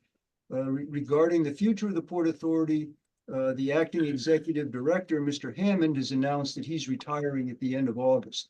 And he did a very good job, in my opinion, to I don't want to say correct the image, but change the image of the Port Authority. You know, all of the issues they had initially, and Mr. Hammond changed a lot of that. They've also retained a maritime manager position, who's a person taking the job that our friend Mr. Salvatore had for a number of years. So anyway, that grant application was submitted on time. So we'll keep our fingers crossed and we'll see how that turns out. There's also a dredging survey. I believe the harbor master received a copy of this that the Port Authority is conducting about, and they're doing this in coordination with the Corps of Engineers, trying to come up with long-term planning for disposal of dredge material. So they contacted all of the harbor management commissions through the harbor masters. They've also contacted individual operators. For example, they would have contacted Divine Brothers to see what their dredging needs are. But this information is due to the Port Authority by the end of the month. And I think when talking about it, I think the approach that we would take is to, which we're been talking with the Port Authority about it, but simply resend to them the volumes of material that were dredged from the federal channel in our 3-phase project that began back in 2004, with the anticipation that a similar amount would be needed the next time the harbor is dredged. And we would also include in that the amount of dredge material that was removed from the visitors dock area. And then that would be our submittal, and discuss that with the Port Authority, and they seem fine with that. Jeff, don't we have another responsibility for the travel lift pits as far as dredging of that area that city of Norwalk is responsible for? But that was part of the amount that was removed from phase 1 and 2. In dredging area, that was included in it. Yes. But that can also be separate. We would do that separately. So it was the federal channel, and then actually it was the contaminated material from the travel lift pits off of Water Street that we were able to get into the pad cell for the federal dredging project. But yes, that would be part of it, John. But those are the 3 major components that we talked about as submitting with this survey by the end of the month. That's the second point. Here's another. Can I just jump in for a second? With regard to the dredging survey,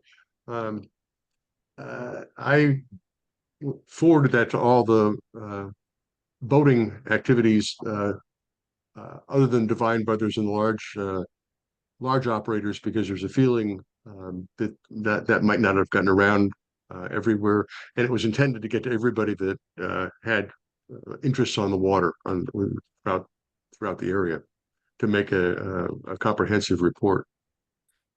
Yes, but the Port Authority said we wouldn't be responsible for getting the information from those individuals and transmitting it to the Port Authority. That would be up to them to do that on their own. Yes, as I said, I distributed the paperwork to a number of other entities in Norwalk. But another topic, the Norwalk River Watershed Initiative met a couple of weeks ago. And as you know, we were much involved with preparing the watershed action plan that started, and we were responsible for starting the initiative in large part. The initiative, which is managed now by the Southwest Conservation District, they had received a grant of $100,000 to update the watershed action plan. However, they got no bids on it because nobody felt that the potential consultants didn't feel that was enough.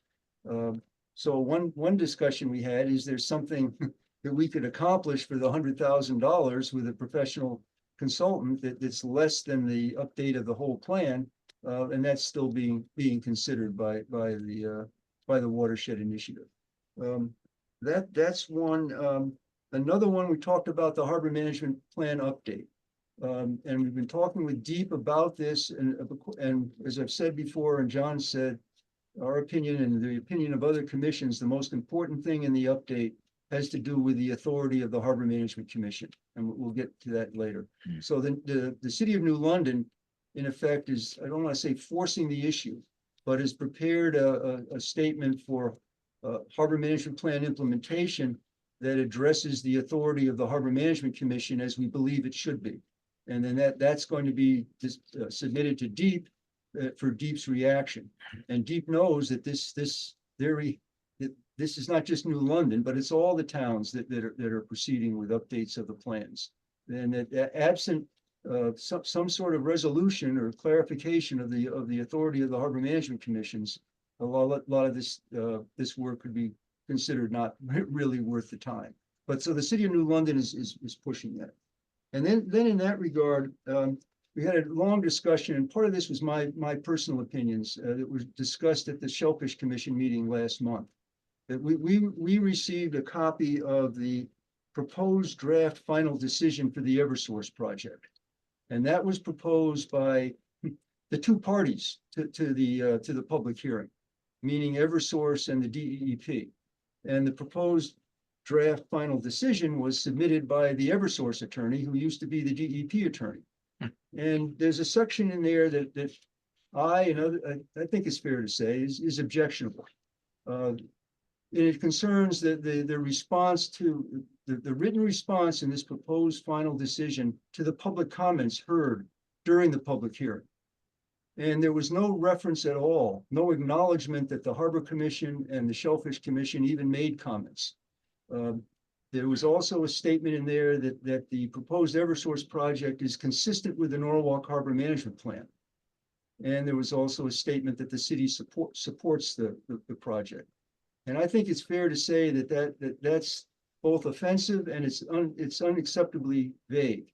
And that when we talked about this at the Shellfish Commission meeting, it was the opinion of the Shellfish Commission to pursue a joint letter with the Shellfish Commission and the Harbor Management Commission expressing objection to that draft final decision.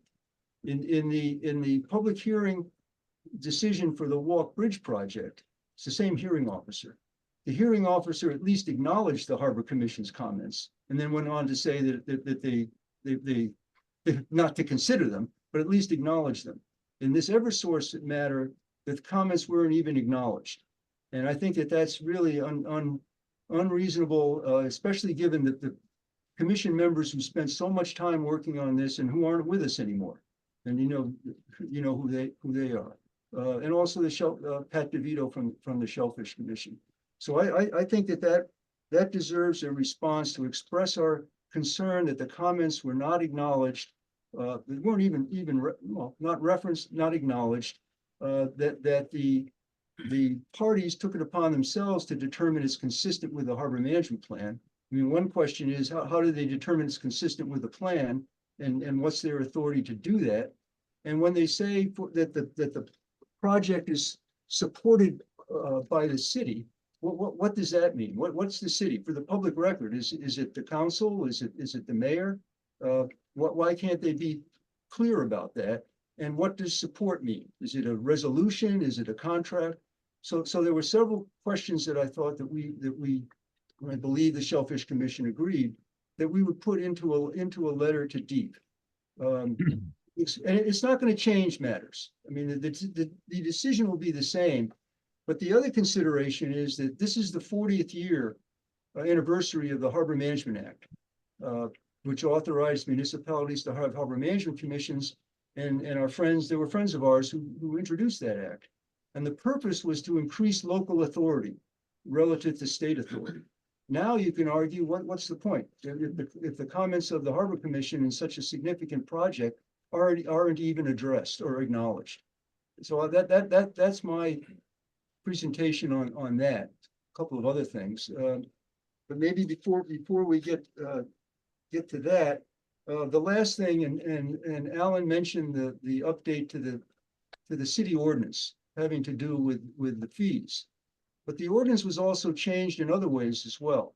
A number of other sections were changed, and I think that those changes and updates would have benefited if the Harbor Commission, which is the entity affected by the ordinance, had an opportunity to review it.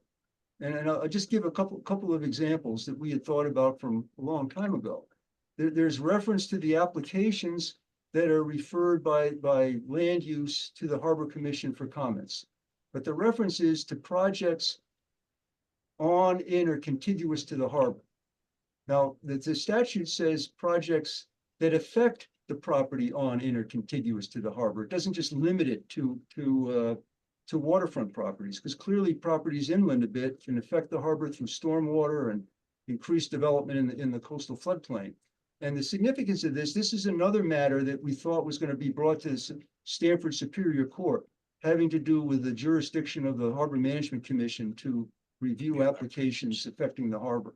And the Harbor Commission in Stanford was referring to the statute and making clear it's affecting the properties adjoining the harbor, not just on the properties. So that's something that we could have clarified in this update of the ordinance if we had been consulted, if the commission had been consulted with these other changes. There's also sections in the revised ordinance talking about the content of the harbor management plan, including that the harbor management plan must include or includes harbor lines, stuff like that, but which are no longer relevant for harbor management purposes. So I think that there should have been an involvement by the Harbor Commission to comment on the totality of the proposed changes to Chapter 69. But I think that, again, I'm suggesting for the purpose of tonight, the most important thing is for the commission to consider and agree to send a letter to everybody involved in that Eversource public hearing, expressing concern about the comments I just made. And I guess I could think of some other things to say, but I'll stop now. Wait, just a point of reference, Jeff Mangels, was that review that you had proposed, you had written for the moorings, was that taken upon by the, I guess, the corporate council to revise that and put that into the charter? Not that you- So which review, Yeah. what are you talking about? Well, the mooring permits. Sure, so we wanted to take the fees out of the ordinance. Right. And then put that into a harbor fee schedule so that we can just go ahead and change the harbor fee schedule without having to go to ordinance. But Common Council does have, if we say, okay, it's $200, Common Council will have to approve that. So it is, but it no longer has to go through ordinance. Because it's not in the ordinance. The fees are not in the ordinance. Raising the question that if there was not thinking about the fees part of it, Jeff, because taking the fees out of the ordinance is the appropriate thing to do because it doesn't have to require an ordinance change. But there were a number of other changes to the ordinance that were made that had nothing to do with the fees. It had to do with the response. Okay, well, I'm not prepared to talk about that. I don't know. I mean, it's just a blank question that you just asked me. I have no idea. Well, do we know who authorized them to put that document together? Or who? I'd have to check and see what happened and go through. I could find out that information. There's a lot of language cleanup on that as well. There's no question about it. But again, there are certainly a little bit inconsistencies that we could have helped clear up if we were consulted initially. Yeah, I mean, that was my question in the email, like how did how did these changes come about? Well, that's what I'm saying. I think we have Yeah. more a priori knowledge of the harbor and what went before than members in the law department. As far as I appreciated putting in legalese language, but also there's certain circumstances I think that the Harbor Commission could certainly have applied more basic knowledge to what went before and where we need to go to sort of help this process along. Well, nothing's forever. We can always change it. Okay, well, that's Right, good. and the Just objective go here through was, ordinance again. the authorization was by the commission to take the fees out of the text of the statute. Yeah. Well, they went Which is through ahead and said that the update of the harbor management plan should be done yearly. And I think they made a statement of that. And is that true with all documents that even the city has with regard to the even charter? Is it maybe every 3 years, every 5 years? I don't know, Yeah, it all is. And it's yes, I believe it is. And those are all things the city's trying to put in. And there's I think it's a good idea to review the Harbor Commission harbor plan annually. We can review it Not annually. in depth and Yeah, not in but it's to do a quick overview of all the things that have come up in the past year and say this doesn't work, this should be changed, the wording here is wrong, and I to certainly deal with agree that. with that, but there's certainly a process in doing that because we did work very closely with the DEP to you know, as far as the wordsmithing and the language that goes in there, because they're the ones that sort of run roughshod over all the justifications that we put in the policies that we put in the harbor management plan, which goes to show that they've shot one down, basically, is our ability to review applications, you know, that are submitted, you know, submitted to the state. So, yeah. John, I don't think that the issue is so much that the word changes or the updates to the chapter, the ordinance, the harbor management ordinance are, we object to them. I think that the issue is that the changes were made without providing them to the Harbor Commission for input. No, I And agree. that's not consistent with the harbor management plan. I agree as well. It talks about the commission's role in reviewing proposed rules, changes to rules, regulations, and plans. Right. And I think if that had been properly provided to the commission, we could have contributed to improvements of what's in there.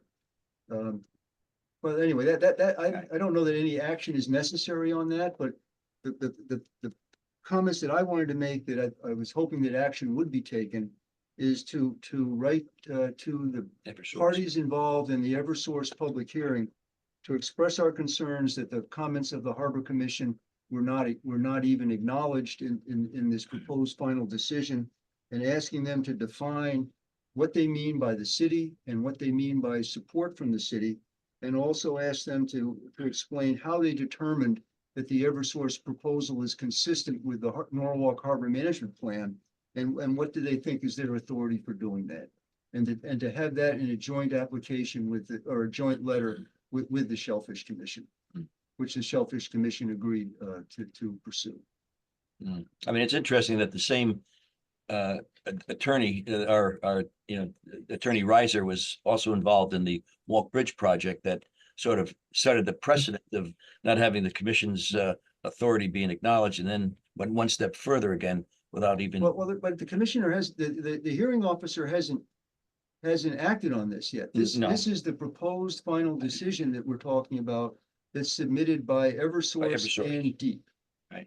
But by the entity that wants the permit, and by the entity that expressed its intention to issue the permit. But it's the same hearing officer that's going to be, you know, that treated us, sort of, I would say, a little unfairly with regard to that. But not acknowledging that the commission, all the years, 9 years working on this, even submitted comments, I think defeats the whole purpose of the Harbor Management Act from 40 years ago. That's exactly right. Well, John Pinto, do you want to make a motion so we can move on, that we enable Jeff to well, you know, write a letter and again, I would review it? Is go that along with Jeff's comments that they're going with the Shellfish Commission's suggestions of responding to the Eversource DEP letter, and again, mentioning our dissatisfaction or disapproval of the wording that was provided us in that letter.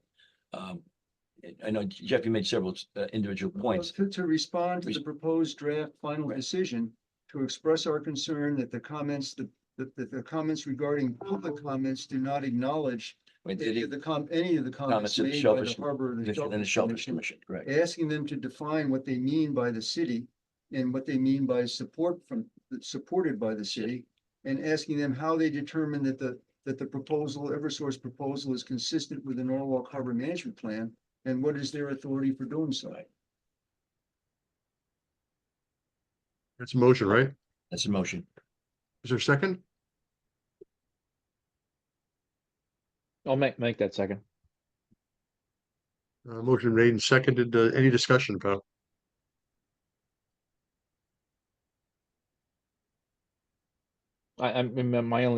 Selfishly, my opinion is that we need to bring this stuff up because I think we're being pushed to the side, and the opinion as the body who's supposed to represent the city of Norwalk for all harbor related issues is not being given any validation. Just my opinion. That's the main, that court precedent again set the ball in motion, and we get the unfortunate recipient of everything that's coming down so far. So when's it going to stop? That's the issue. That's the issue. And I'm fortunate. I'm very happy that the mayor of New London has taken a stand on this, because we haven't had any responsiveness from any, well, except for, Congressman, in Stanford, Michelle. David Michelle has also been helping the CHMA with regard to, discussions with the DEP to try to get this, court edict, sort of resolved, so that the Harbor Commission does have the legal authority to review applications and make comment, and that we have more standing perhaps than just as simply, an individual, citizen, that Harbor Commission does have a little bit more weight in their consideration of any application that's set forward in the state. The other thing that was interesting, we gotta go, I'll stop. Any further discussion? We have a motion on the floor now to enable Jeff to write this letter. He would return it to the commission, and the commission would all sign it, or authorize me to sign it, however you choose. Well, we've had any more discussion? I have no further discussion on that. No further discussion. We call the question then. Those in favor of enabling Jeff to write a letter and return it to commission? Aye. Aye. Aye. Opposed? Abstention? Abstain. Chris? Chris, is that an abstention? Abstention, yes. Thanks. So we will proceed with that. Is that the end of your report, Jeff? Yes, thank you. Thank you. Moving along, Steve Bartish is not here. Did Steve give anybody a report to present? Hearing no, we'll move right on to Commissioner Bangles with his mooring and harbor safety report. Okay, so no safety issues really.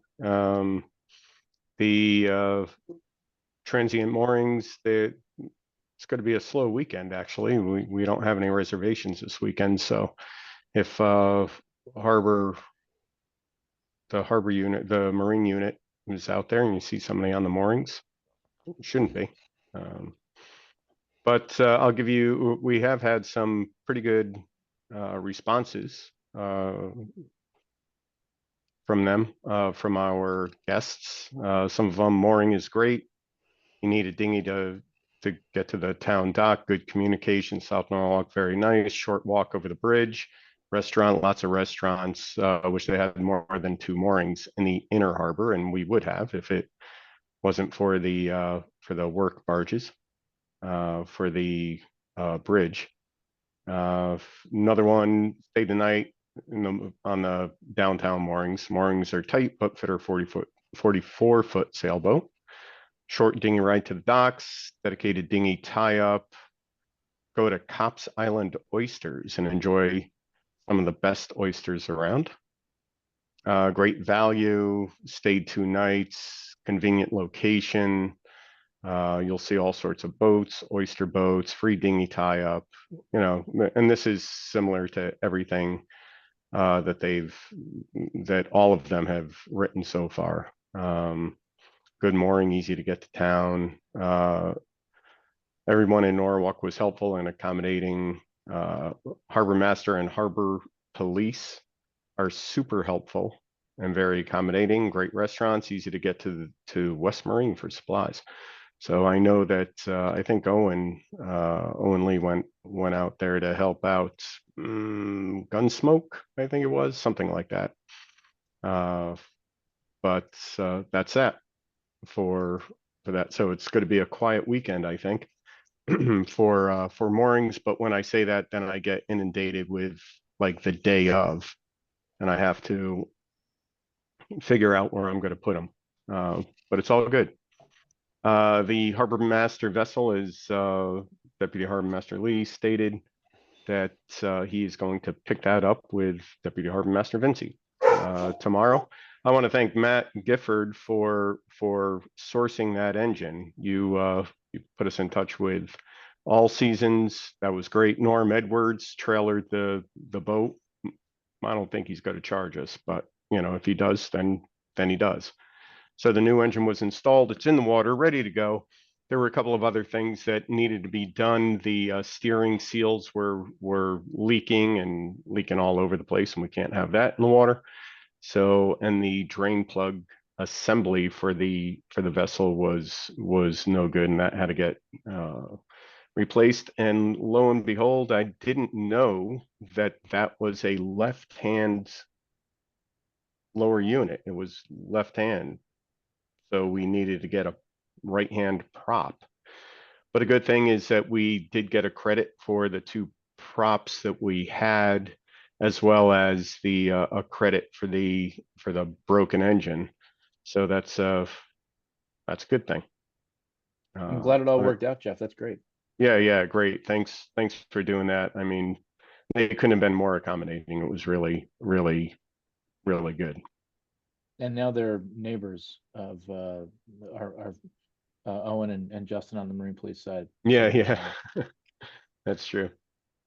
So it worked out well. That's my report. Do we have a final number for that? We have the estimate, which we have in hand. I do have a final number. Do you want, well, I'll send that to you. It says we find with them. Does anybody want to know what the final number is? Fair or no? Let's see, with everything. So the engine was 6,500. We had a trade-in of $250 for that. The prop was $623. We had $450 for a credit for the props, the ins from the props that we had, the left-hand props.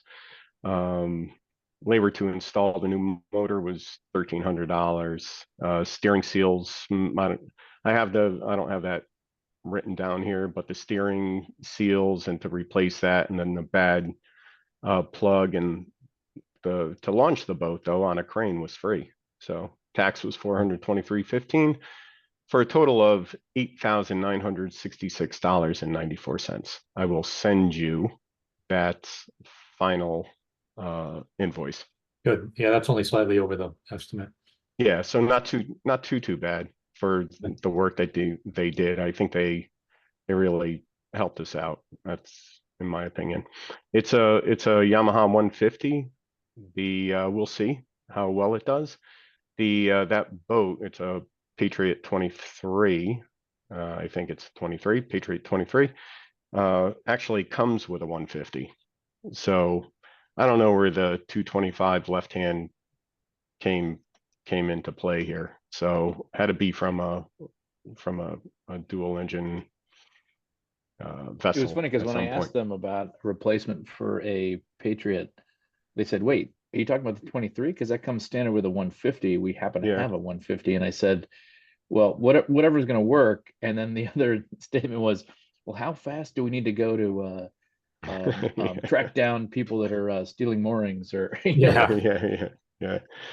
Yeah, that's pretty much what they said. And in fact, that's where we got the vessel from, all seasons. Oh, cool. And it had a 150 on it.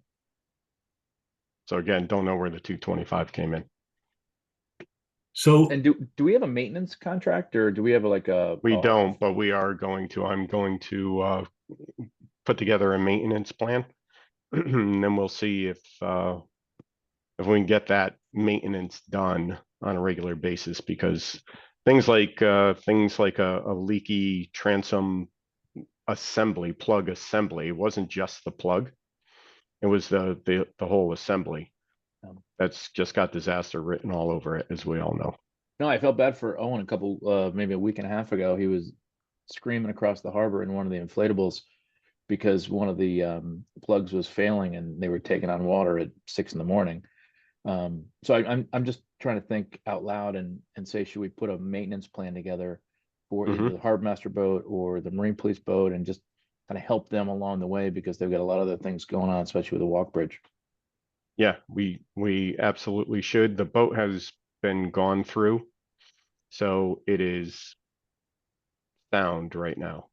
So certainly seaworthy.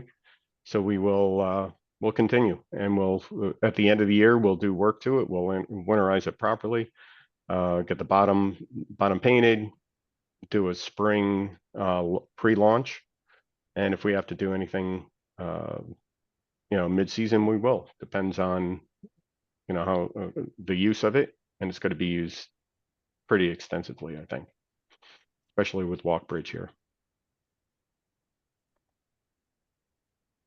Anything else, Jeff? No, that's it.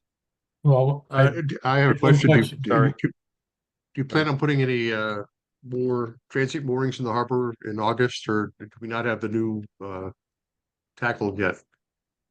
So tackle's coming in, well, not the tackle, but Mooring the balls. balls, if you will, are coming in September because of resin. It's question answered. Because of resin. Chris, did you have a question for me? Yeah, so just for accounting purposes, the Harbor Management Commission's on the hook for the whole repair amount? Unless we could split it with Shellfish, correct? Yeah, we should split it with Shellfish. It's a joint vessel. Okay. I guess. Jeff, one other question I had about the transient moorings, is there a way to Mhm. is there like a general map or something that we can have? Because I've had a handful of people ask me about it, and I felt bad as a commissioner, I didn't know where they are. Yep, so two of them are off Fitch Point. They're marked with yellow mooring balls, and then the rest are over in Sheffield Island Bay. I saw there's a big powerboat in Sheffield Bay, but he wasn't on one of our moorings for the But majority you could of always last anchor week. in Sheffield Bay. You Yeah, can. it was. So yeah, if you can shoot me that map just so I can send it off to a bunch of neighbors who are asking, that'd be great. Sure. Yeah. Anything that says it's a Norwalk Harbor Management Commission project or whatever it says on there, and to reserve through DOCWA. I love the prohibitively, school bus yellow that I see Yeah, in, Newport or Northport or the Vineyard or whatever. It screams, this is for purchase. Please call this number. Yeah. Easy to find. The biggest thing is Sheffield Island. We I've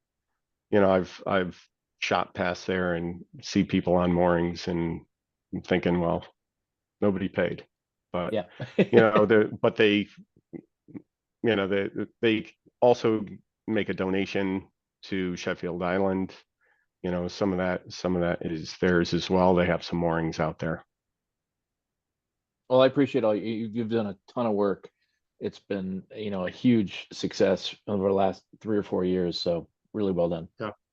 And the reviews are terrific. I forwarded them all to the city's PR department and to some of the city officials when I see them, just because it's shows that we're doing something that's useful for the city. Yeah, and anybody who goes into town, they nothing but good stuff to say. Anything more for Jeff? Anyone? Do we have room for more transient moorings? We can it's not so much the room, it's the depth, water depth. So if we can find some, and there is none. So I've asked Norm Edwards where we can shove something. We had to turn a couple of vessels away because they drew 7 feet. We can't accommodate that. Yeah. So we need some dredging. We need to plan dredging. Whenever dredging is happening, we need to go ahead and get permits and would that be open one up of those those other applications that we'd put in for a cost to piggyback on an existing or a soon to be dredging project to dredge a specific spot to get let's say 3 vessels that could have a 8-foot depth, just for argument's sake, Jeff? Yeah, so that is a good point. If we could piggyback, and we would have to get the correct permits for dredging, and if we're allowed to dredge, over there, then absolutely it would be money definitely worth spending. Not only for transient moorings, but for moorings that they get through the online mooring system. So if we can expand that field, the more boats, the better. Well, I guess, Jeff, is that something through the Port Authority we could do? I'm not sure what dredging's permit a is. whole nother thing. I mean, that's the federal anchorage. So this isn't just us doing it, like a property owner. And the Walk Bridge has their equipment there for the next 6 years. So Right. it's 365 days a year. So we're not going to be able to relocate them for a month to dredge. pretty big tack. That's not just Yeah, that's, mine or your, yeah. 100-pound mushroom. That's fucking monsters they got in Come there. on, it's a piece of cake, Chris. Even up by Anything more, Sheffield, Jeff? is that something that we could do, Jeff? What's that? I'm sorry? Up by Sheffield, is that something that we could possibly build an area that could, because if It's- you're it's looking pretty at an deep 8 foot, in 8 foot draft, Sheffield. you're typically not coming in with a putt, No, dinghy. you're not. Yeah, I mean, we could talk about that. We could certainly talk I mean, about expanding the fields. I think that there's lots of places we could think about putting moorings that are, Cops Bay is another spot that might be good if we're not pushing a regular citizen, out. But that's a great anchorage as well.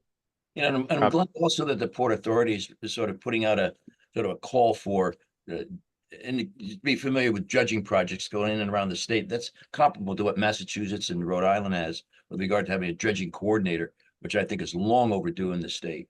To coordinate the dredging projects. Typical example of that is the Norwalk Harbor in New Haven Harbor. When we had our dredging project done, we were concerned about capping. And it was fortunate the Army Corps worked out a proposal that the New Haven Harbor would serve as a cap for Norwalk Harbor, and certainly saved us certainly a ton of money with regard to the 5-to-1 cap that was required for disposal of dredged material. So that they can coordinate dredging projects where they can indicate which project is cleaner than the form, that those projects can sort of piggyback on each other, and certainly with the proper timing and proper coordination, the proper dredging and the dredging in a timely manner, and also to accommodate, again, the disposal of dredged material, which we are certainly limited about with regard to Western Island Sound and the various areas that are designated disposal areas, so. Yeah, there's a lot more to dredging now than there used to be. Oh, really? Yeah. Yeah, there's samples, and then if it's contaminated, you have to go with the shrimp and clam test, and if you do that, I'm thinking certainly I guess a lot of the others like Massachusetts and Rhode Island, these usually have a standing agreement to have open CAD cells, or Connecticut, we do not allow open CAD cells, around. You have to open the CAD cell and fill it, where they open their CAD cell and they periodically fill it as material comes afore. So. Yeah. If we're guys, thinking about anything- this, the first step is to have a depth survey done. Yeah. That'll tell you, that tells you how much material you have to take out. And that would also tell us what our needs, what availability we have for actual moorings. And I mean, Norm has an idea, and it's as valid as anything, but it's not a marine survey. No, And you need that for a permit and everything else. Basically what we did when we started the the dredging project back in 2005. So. Yeah, I mean, that's a couple grand. If we wanted to do that sooner rather than later, we could. Well, there's also sources, Garmin and Navionics, now they have crowdsourced depth information, which could be a starting point just to get an idea of what the lay of the harbor is. I wouldn't trust it very far, but certainly very easy to find out online what the depths are. It's just that all the depth sounders that are on when you go anywhere in Norwalk Harbor, all that information is aggregated into a database. So it gives you a very good look at the bottom, assuming everybody's depth sounder is adjusted properly. We need to move along. Anything more for Jeff? Moving right along, Mr. McDonald. Treasury, nothing. I didn't get an update from Mariana. We got some income from DocLaw and Jeff's good work. And we just went over the expenses for the boat. So we have the money. There's not an issue with that. So nothing else to report. Any questions for Chris? Thank you, Chris. It's a lot of numbers that jiggle around.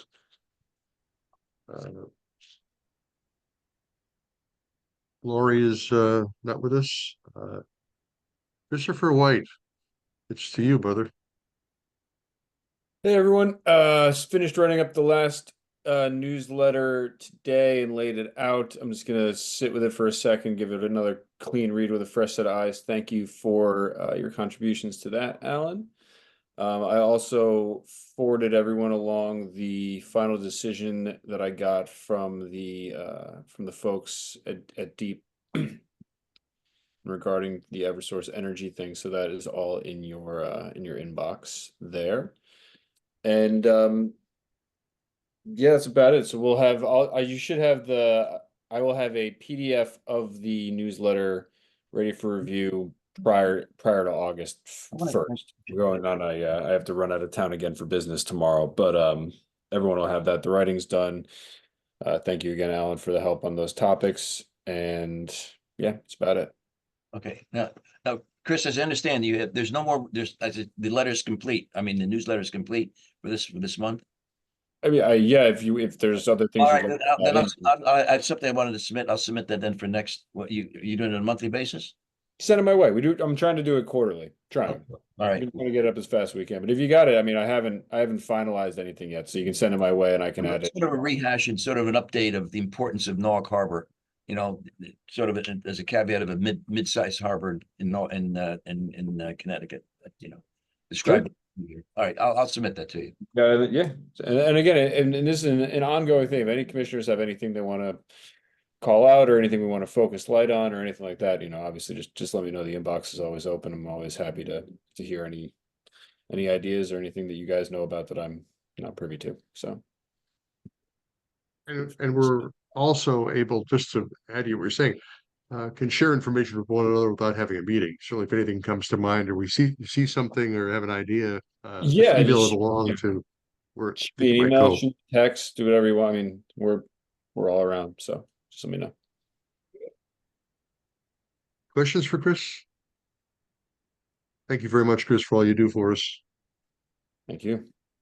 Water quality, we don't have a water quality committee at this point functioning. Is there any new business? I have no new business. Hearing none, I'd ask for a motion to adjourn. Second that. Make the motion. Second. All in favor? Aye. Thank you all, gentlemen. Been a productive meeting, I think. Yeah, Chris McDonald, I just sent you the. Got it. Great. Thank you. You're welcome. Take care. Bye-bye. Thanks, everybody. Have a good night.